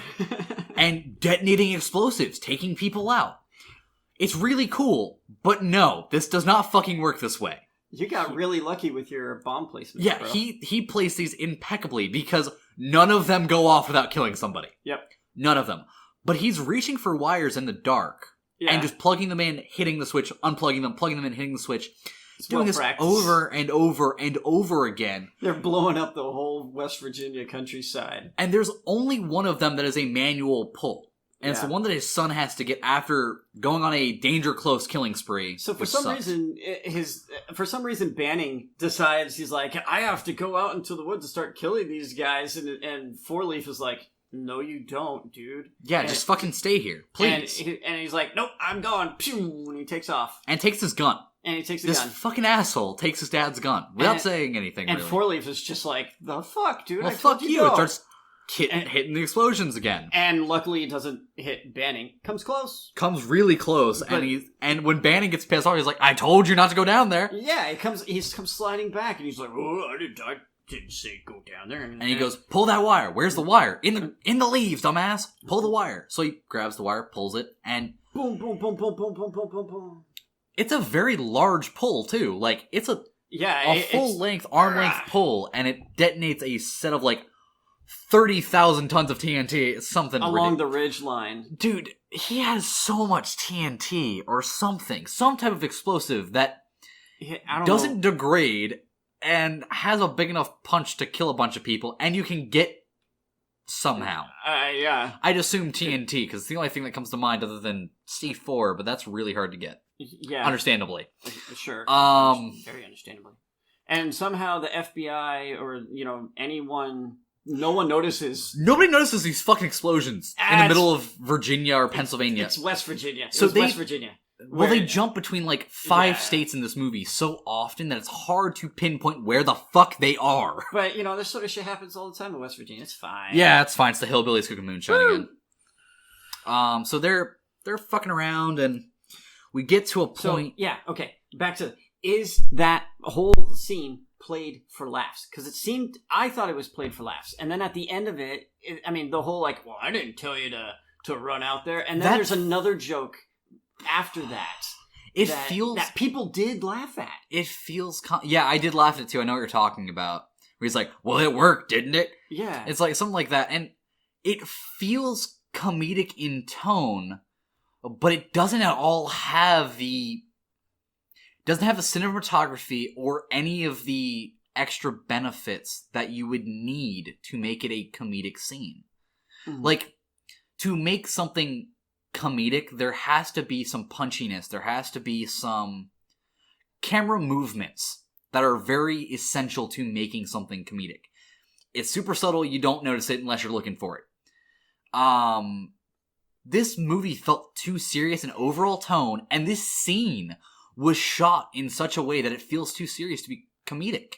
Mm-hmm. It feels like they simply placed comedy there because it felt right. But the director didn't... the writers placed comedy there to make it feel like it should be a tension breaker. But the director didn't follow through on site. It feels like they should have had some follow-through where they made it feel more... Or at least I thought it was comedy.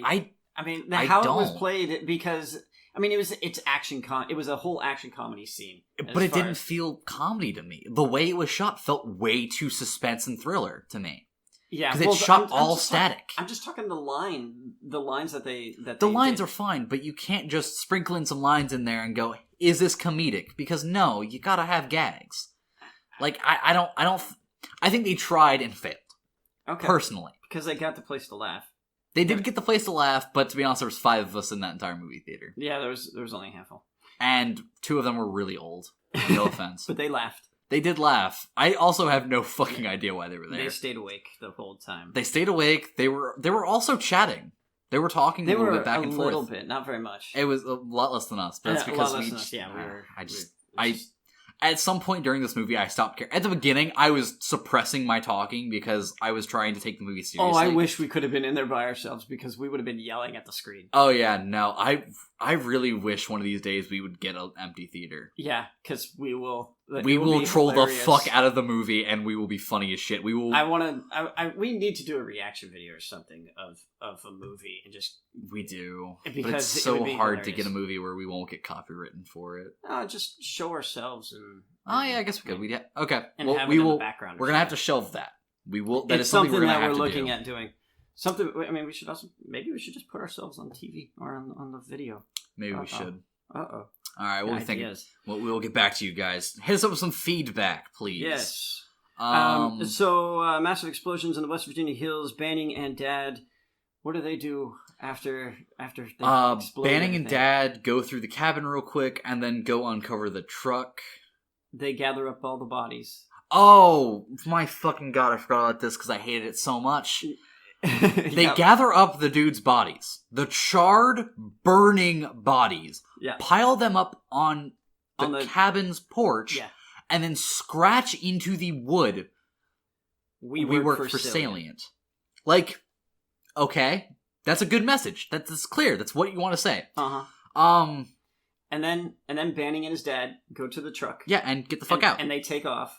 And then they're I'm gonna let you take this scene because Justin messaged me about this scene in particular, and then in the movie was pissed. Yeah. So Justin, take it away. So they are driving up.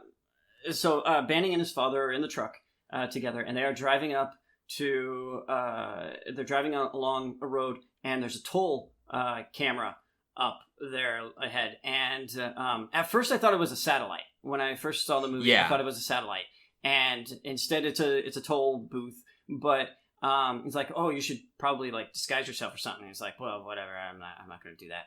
But what I can do is write down the coordinates of the cabin where all the shit just happened, because apparently no one's paying attention to this, and show my face on the camera, of which which the FBI is looking for everybody's facial recognition stuff, which doesn't fucking exist. Don't even try. At least not yet. Not this broadband. And the cameras are not that fucking good. No, this is a very, very clear. This is an HD toll booth camera. Yeah, these are like 1220p HD. It's dumb as shit. We don't have cameras that good at all of our tolls. No, we're not spending that kind of money. No, we're fucking not. And so he shows a picture of his face and the coordinates of the cabinet. Or of the cabin. Yeah, I was gonna let it go. And and so then the FBI goes out to the cabin, and they're like, "Wonder why he sent us here." Also, there's no forest fire right now, which is dumb as shit. Yeah, everything's on fire. Continue. And so they're like, wonder what happened. So they go out there and they find all the bodies, and they find "We work for Cillian" literally written on the wall, and they go, "Gee, I wonder what this means. Maybe we should go talk to Cillian. Maybe we should go talk to Wade." Yeah, we should. And then they're like, "Oh, who runs this place?" And he's like, "Wade something." The female FBI agent's like, "I investigated them one time or something, or a few times in Iraq." Yeah, because of the terrible things that they did there. Oh yeah, because they're pretty much a stand-in for Blackwater. Yeah, they literally are. They are supposed to be the stand-in for what Blackwater got publicized as. And I mean, just the ineptitude of the FBI in this scene of like, okay, again, what is Banning doing, leaving all of these bodies and letting, above all else, because he brings this up later in the movie to the fucking director's face. Why would I turn myself in or be so obvious? If I didn't want to be found, I wouldn't have been. Yeah. Everybody in the Secret Service even agrees with him. It's like, oh yeah, that makes sense. Because he is the smartest of all of them. That's why he's taking the job. He's the most well-qualified because he's done this shit. He knows how to disappear if he needed to. He didn't want to because he didn't want you guys to believe he needed to. It's just... Yeah, and so then on top of that, they know where Banning is because they have his face on the cameras, but then they're like, we don't know what happened to Banning. Where did he go? It's like, I don't know. Maybe he's on the road that had the fucking picture taken of him. He's probably there. The next scene we get is of him, after this, is of him and his dad at a gas station. Yeah. A very old-timey gas station. I hadn't seen pumps like those in It's West Virginia. Fucking long... Yeah, fair enough. So they're filling up at the old-style pumps, and they have a father-son moment where he's like, well, I've got to head out. And yeah, he's like, I'm sorry I dragged you into this, Dad. And then he's like, where are you going to go? And he's like, I'm going to go steal this guy's truck. He's like, okay. And he's like, wait a minute, Mike. Takes a look at him, doesn't nod, and cuts to black. Because then we cut back to... And then we go to the house, right? Yeah, so then we go back to wife and child. And then Dad, fast travels to the house, which you don't really know yet. Because before that, during the phone call between Banning and his wife and child, he was like, hey, the safest place that you could be is in the house. Why? Because there's cops and media all over the place. They are monitoring that house 24/7, 365 days a year, and presumably 360 degrees all the way around the house. Presumably. You would assume that. But... You'd be wrong. You would be wrong. You'd be very, very wrong. So apparently the cops are watching the back door all that well. So these two guys... Oh, it's only the front 180. You don't get the back 180. I don't even think it's a 180. I think it's a 90 degree sliver. Yeah, at the front of the house is all that anyone's paying attention to. Because these two dudes... see his sight. Sorry. No, it's fog of war, man. We don't know what's happening. So we go around... So these two guys sneak around the back of the house and just, open the door. By the way, this woman doesn't have all of her doors and windows locked, all of her blinds closed. You're telling me this woman who's getting death threats on a... hourly basis. is not locking her fucking house down as securely as she can. With I don't her child. With her Secret Service of a husband. Yeah. With her nursing background being drilled into how to take care of situations like these. You're telling me you don't? And yeah, she's got a baby that she would definitely be taken care of, but yeah. I mean, she's just like, it's nothing. Fuck it, fine. Leave the door wide unlocked and a clean view into my house where somebody could take shots if they wanted to. Fine. Yeah, whatever. paparazzi would be all over that. Yeah, exactly.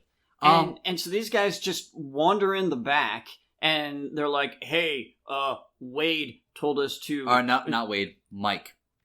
Oh no! Well, they work for. I think it. Okay. They say Mike sent us to come get you because he's off the grid right now. Yeah, and so and then she's like kind of skeptical of it, and except then she's like, "Oh, okay, I guess," and she starts going with them out the door because they pull a gun on her. Which is so weird. She wasn't going to go at first, which kudos to her. Yeah. She's smart. And the minute a gun gets pulled, at that point, I do expect her to go, because don't risk your life over fighting with dudes with guns. Yeah, but why don't you scream out and maybe someone out front hears you because there's like 100 people out there. Maybe run out the front door. Yeah, just keep There back. are options. And, cause a big ruckus in the house. Maybe someone notices. Yeah, there are options here. She took the one that most people take in these situations and just went with the dude because, don't get shot. But they weren't going to shoot her anyway because, like, if they wanted to shoot her, they would have just done it. Yeah, well, they've also done dumber things so far in this movie, so... That's true. Let's be honest. How do you know they wouldn't have just shot her for resisting? Well, I know that their story is that they want her as insurance to make Banning do things. Yeah, they also wanted Banning alive, and they started shooting at him, too, so... Let's be honest, this stopped being about Banning a long time ago. This whole movie's fucked. Because they're still hard up to try and frame Banning. Because they still want their payday, and they want all their contracts, and the vice president's gonna pull the plug. It's dumb as shit. It's so stupid. And so, anyway, she walks out the door, and then Dad is there. Four Leaf is magically there. So how did he know where the house was? I am almost 100% sure that when they do that nod... He does ask him. I'm almost 100%. It's done off. No, it's done off camera. They have to. Yeah, they have to do it off camera. They have to. That's the only way it's possible is that they did this off camera. Okay, yeah. As long as we can agree that it was done off camera, because there's no way they talked. At no point do they say, "Hey, go get my assuming wife, they talked off camera, and I don't even think he agreed to let his dad go get them. No, his dad just did it of his own volition. I'm pretty sure he said, "Hey, so where do you live nowadays?" or something like. Some way addresses had to be exchanged for this to happen. Doesn't really fucking matter because it does happen. Yeah. And I'd like to point out an attention to detail that they haven't shown in the rest of the movie. Stupid. He was using a knife from that era and a gun from that era. Yeah. I'm a gun guy. I've brought this up in past videos where we bring up guns. He was using a 1911 that looks aged enough to possibly have been from his war days. And he's using a knife. That is a Bowie knife that was used commonly during the Vietnam War. So, it's staying, again, he is the only character that has redeeming qualities. Well, and then here's the other weird thing about this scene, is that after he knocks out the two dudes that he didn't knock them out. He killed them? Yeah, he straight up stabs one dude with the Bowie knife through the shoulder into the heart, and slits the other dude's throat on his way out. I was writing. Yeah, you were. I was trying to make you watch, but I didn't want to interrupt your notes because your notes are really important to this show. Yeah, so those two guys get murdered right in front of her and her baby, and she freaks out. Understandably, she takes a couple steps back, and then he's like, "Hey, I'm." He says like I'm his dad. I'm Mike's dad. I'm Mike's dad. And she's like, how do I know that? And he gives the lamest answer.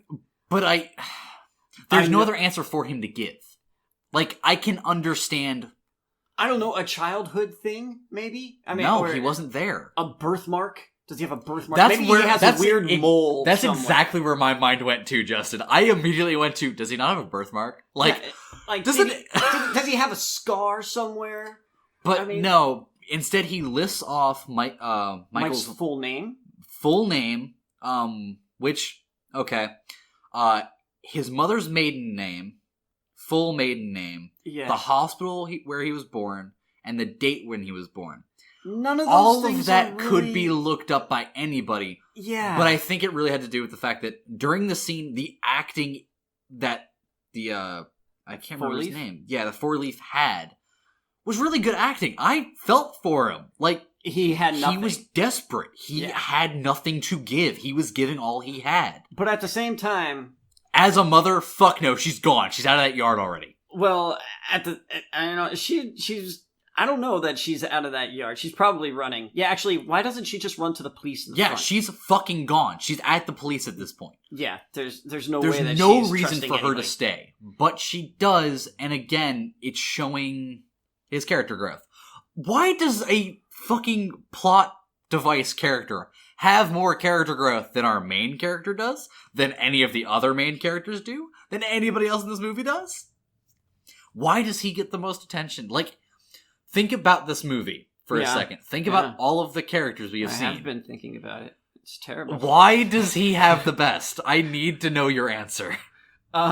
Because it's Four-Leaf and he's awesome. Okay, I can take that. I'll accept that answer. He brought his Vietnam charms back. Four-Leaf was a great character. He was. It's really hard to fuck up a character like Four-Leaf too. Let's be honest. It's just that I get the. I mean, it's actually really touching that the only thing that he knew was where he was born and his full name. And exactly. It's so lame, but at the same time, especially because really again, the only thing when they're showing how this was shot was probably the best shot scene in the movie. Yeah, because they're not focusing on anything but the two characters. That's it. And the way he's emoting, like, it's hard to convey into words because, well, half of human speech is in our body language.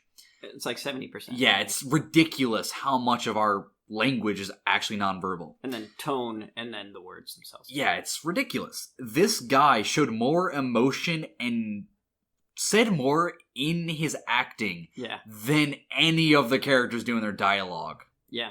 That's why getting so upset about the word that someone uses. If someone uses fuck and you get all pissy about it, but then someone uses frick and it's like the same thing. Yeah, it's like, because but you can't use fuck. It's like, it's the same. It's the same shit. It's the same poo. It's the same shite. It's the same shiza. It's the same thing. I have a thing about words and people. He pissy about stuff. He emotes so well in the scene that I legitimately lost that logical part of me that says, well, anybody could look that up because he hit a point in me personally, and apparently in the mother, the dude's wife, that she can't deny him that. Yeah. That is all he knows. And so she went with it. And that's understandable.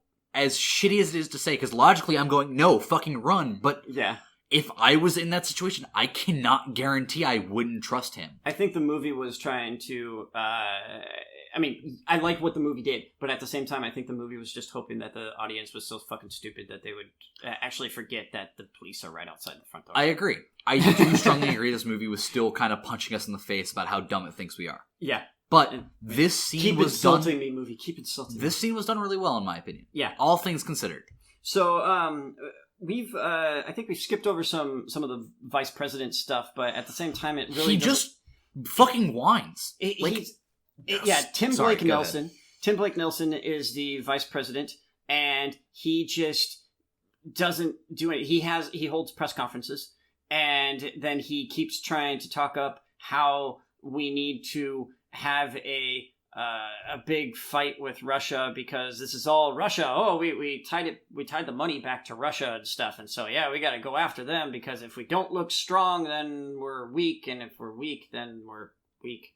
Somebody actually brings up the fact that a hacker could have just been making it look like it was Russia. Why would they do that? Well, it hasn't happened yet. And it's like, well, it's the first time for everything, guys. Yeah, and also, in these modern ages that we live in, hackers are actually getting to this level and have been at this level. And then this isn't a new concept. Like $10 million. Oh my god. This isn't a new concept. $10 million in Bitcoin is actually something you can farm. Like, it's so easy. Somebody could have done this. This is not impossible for a hacker to do. And a military official who is dedicated to security would have called you on your bluff. So, then we got Salient is readying the attack on the hospital, but the FBI agents who are at the cabin, they're like, we should go give Salient a visit. And apparently they tell no one else, but they catch a helicopter out there and land at their facility. So dumb. This entire scene is fucking stupid. And then our guy, our Wade. Antagonist, Wade, Wade Huston. He comes out and meets our FBI agents on the tarmac and then just shoots them dead. He has a 5-minute conversation and shoots them both. Yeah. And then the pilot. And then goes back and double taps them both. Yeah. Yeah, that's it. That's the end of her character.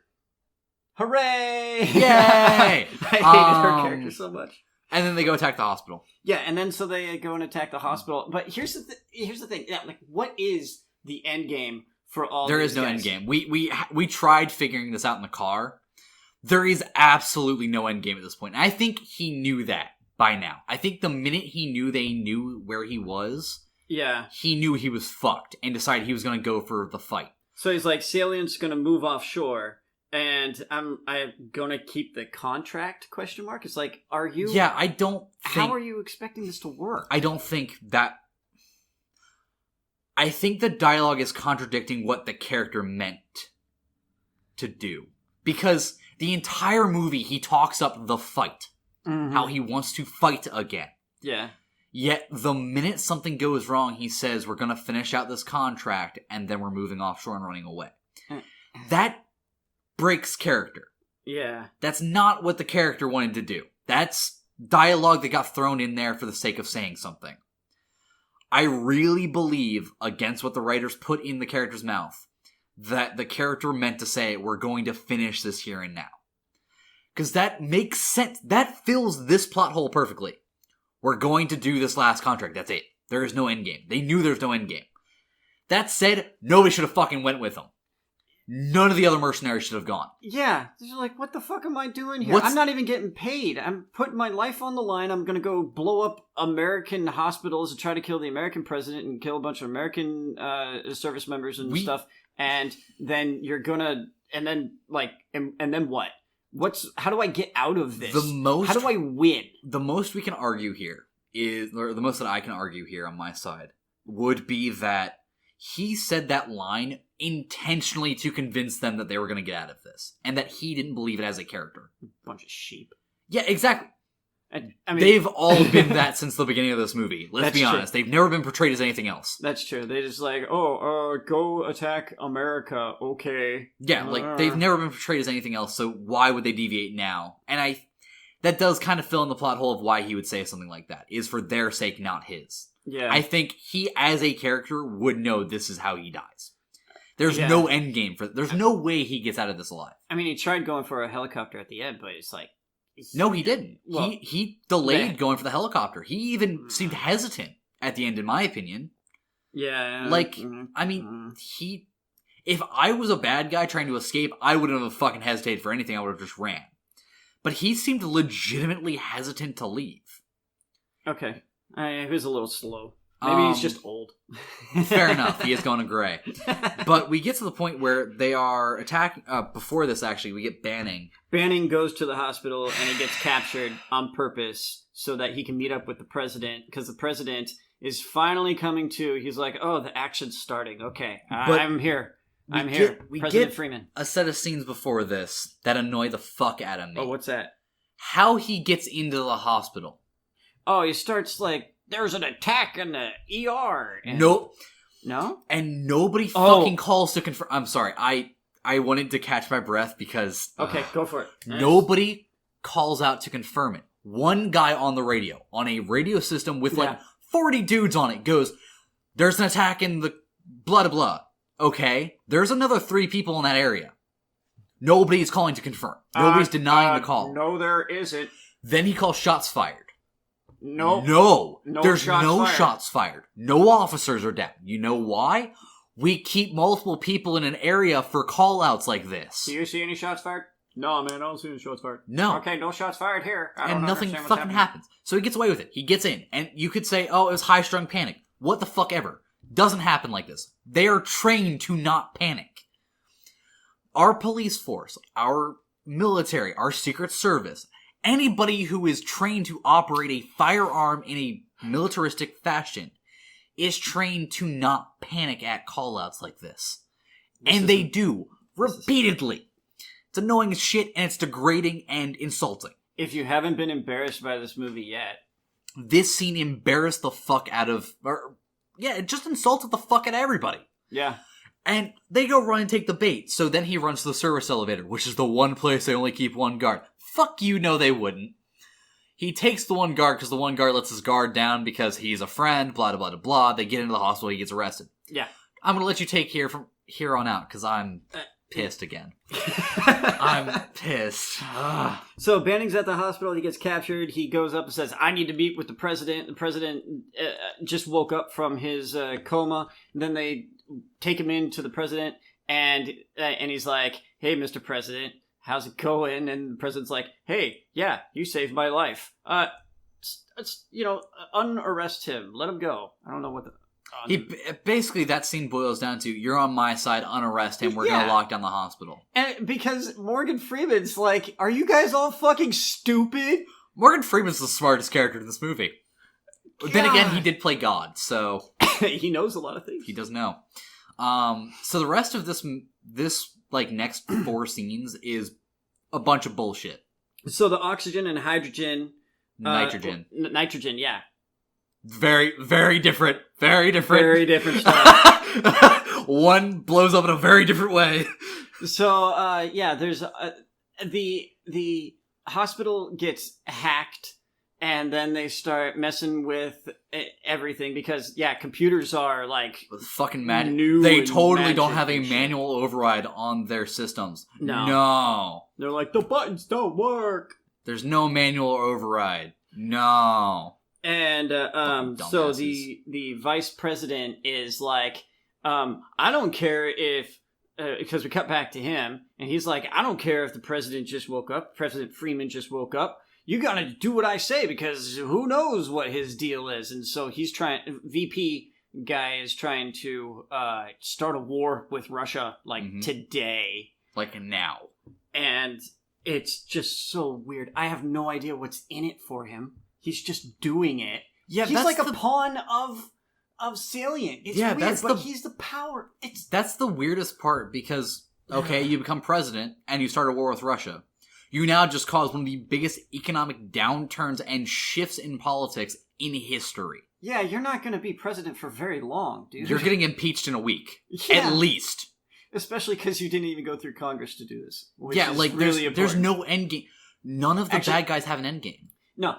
In fact, at the very beginning, they talk about the War Powers Act, and that was the acronym that they used at the very beginning in the press conference. It's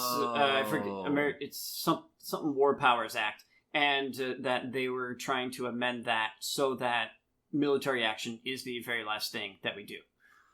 Oh, and he was pushing against... Okay. He's pushing against using military force. Morgan Freeman was. Yeah. I got you, man. That was his... That's the whole thing here. So but that's still stupid as shit. But I don't understand why Vice President is so gung-ho for this. What are you getting out of it, bro? At this point, he could have cut ties. I mean, he still would have been found out. That's the issue. There's no way he gets out of what happens at the end. Yeah. He fucked himself.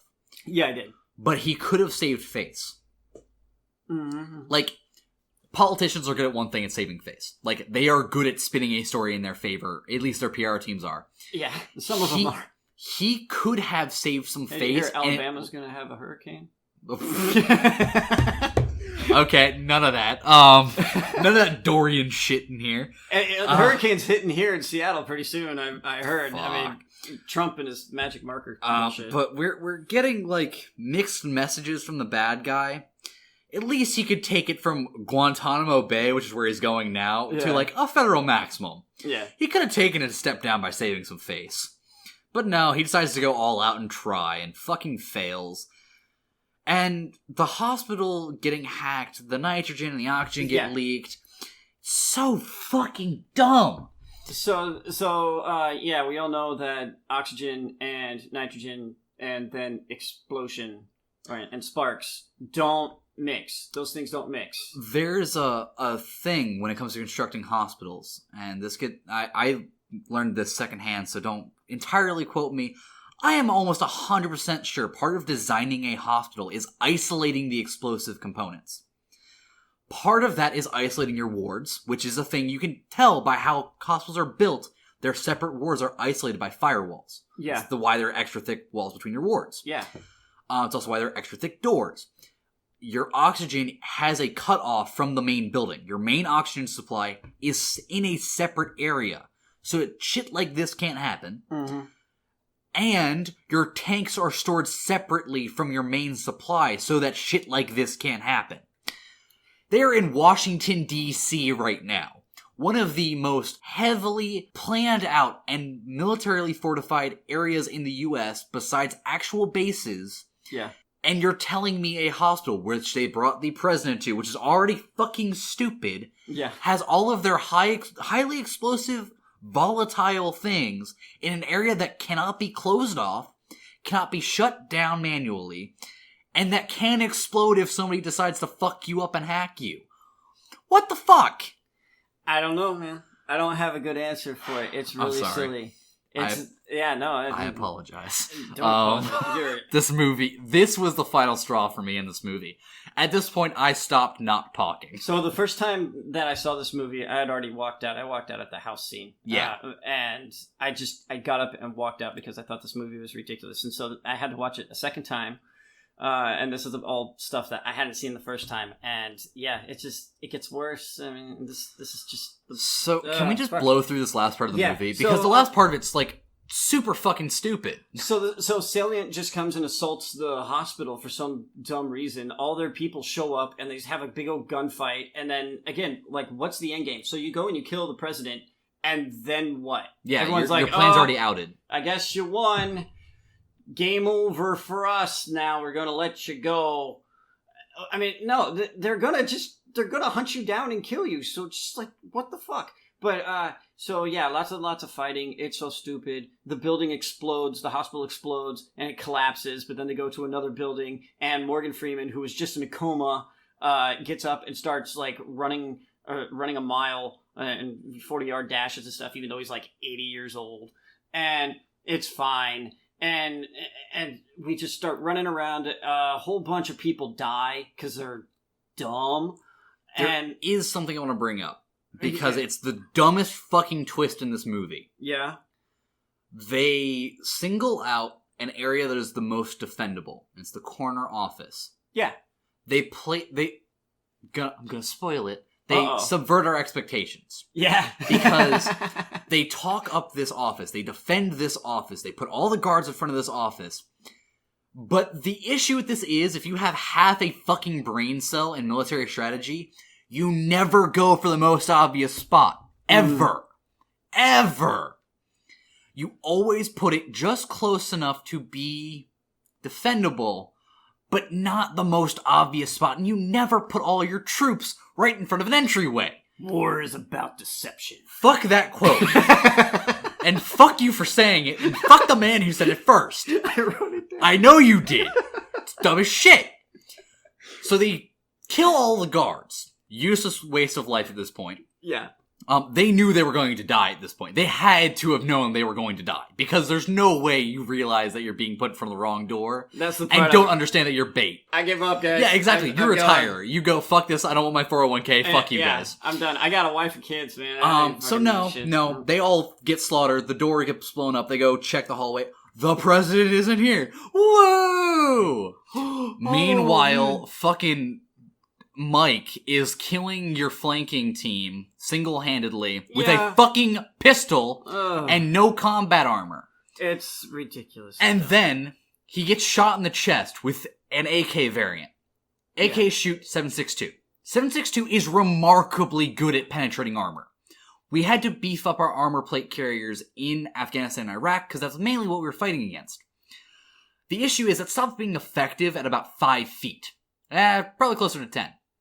He gets shot damn near point-blank range in the chest twice with an assault rifle. It's fine. And he barely flinches and doesn't fucking die. It's fine. Okay, whatever. He kills the rest of them. Fine. 5 minutes later, we get to a scene where he's in a fucking stairwell and a grenade gets tossed down at him. Tink, tink, tink, tink.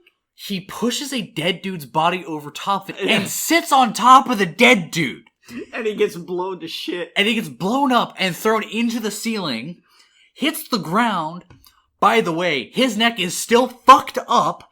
He doesn't die. It's fine. He then, less than a minute after the explosion, gets the fuck up, walks up another 3 flights of stairs, gets to the roof, blows up a chopper using a grenade launcher, and then gets into a fucking pistol fight with a relatively unharmed dude. Yeah, with our main antagonist guy. And then gets into a knife fight with the relatively unharmed dude. Because it's gotta be a thing. And during this fight, I brought this up fight. Earlier, the dude grabs Mike's face and presses his neck backwards. Yeah.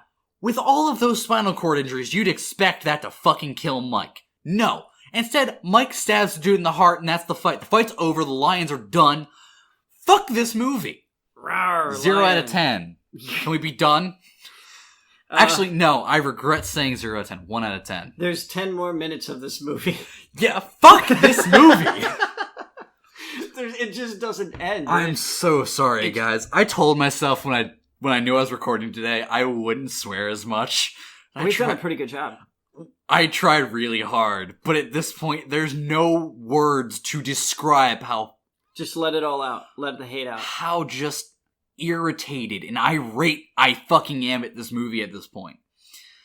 And you know what? You called my bluff. You told me I said I wasn't going to get angry, and I got really angry. Yeah. It's like the oxygen and nitrogen is just being combined right here, and it's just blowing up in my face, and I'm pissed. Spark. And it's just so bad. And the next 10 minutes is bullshit. At the end of it's, just crap. Because we're not getting a fourth one. It's not happening. He retires. Let's hope not. No, he doesn't retire. Or no, he doesn't retire. I'm sorry. He tries gets promoted. Retire. And his dad and him go to a stress, relaxed place, and there's a comedic scene. Woohoo! Movie's over. Are we done, Justin? It's over. Justin, over. What did you like about this movie? I liked Four Leaf. What did you not like about this movie? All the other stuff. What would you rate this movie? 0.5 point. I want to give it Nick Nolte, 1 point. It's 1 out of 10.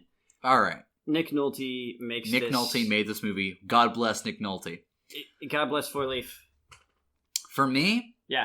The only things I liked about this movie? Nick Nolte. Yeah. The only things I didn't like about this movie? Fucking everything. Yep. The only point I would give this is 1, and we are done. We've been the GreyVillains podcast. Justin, will you send us out? We got It Chapter 2 coming next week. I almost jumped us right past the fact that we have a schedule now. Yeah, It Chapter 2 is coming next week. It comes out today on Friday, so hopefully you go out and check it out, and then we'll watch it, do a podcast for it. And this will be up, the movie will have come out yesterday for you guys. Yeah, and then next week, there's a couple different things coming out, so we'll figure it out. Ad Astra, Rambo Last Blood, and Netflix has Between Two Ferns. Which is going to be just really stupidly I think we should save Between Two Firms for a week that we don't have anything coming up. Yeah, probably. Because that's going to be on there for a while. And I'm not even sure if it's something that we can really Exactly. talk about. We're going to have to watch it and figure that out. We'll watch it and maybe just recommend it. 21 Bridges after that. Yep. And then Joker comes out which I'm October 4th. So excited about. How is it that that the media is already seeing this movie? It's like, do you guys need that much lead time? Oh yeah, no, it's a month away. A ton of critics have already seen it. A ton of media has already seen it. Yeah. A lot of people are already posting about it. Yeah, I mean, like non-spoiler reviews and stuff. It's like, really? I'm pretty sure it got dropped in a bunch of press stuff. I think there was a paid event at some convention that a lot of press went to. Man. There had to be something, because they almost never let that much leak.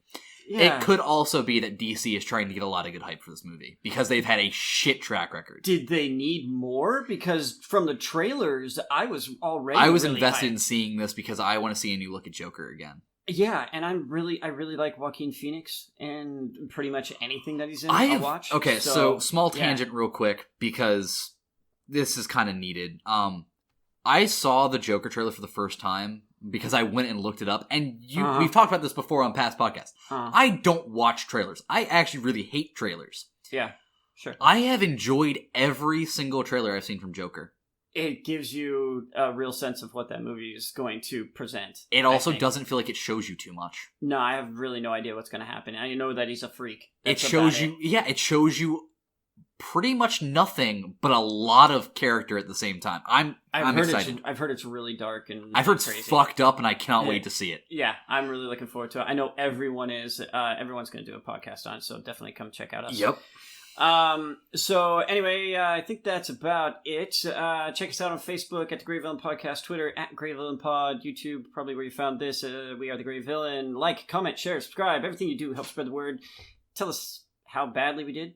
Tell us how awesome we are. It's all good because we're villains and we don't give a shit about it. No, we do. Yeah, I mean, we care like about your your input. opinion. Come on, people. Stay cool, guys. Peace.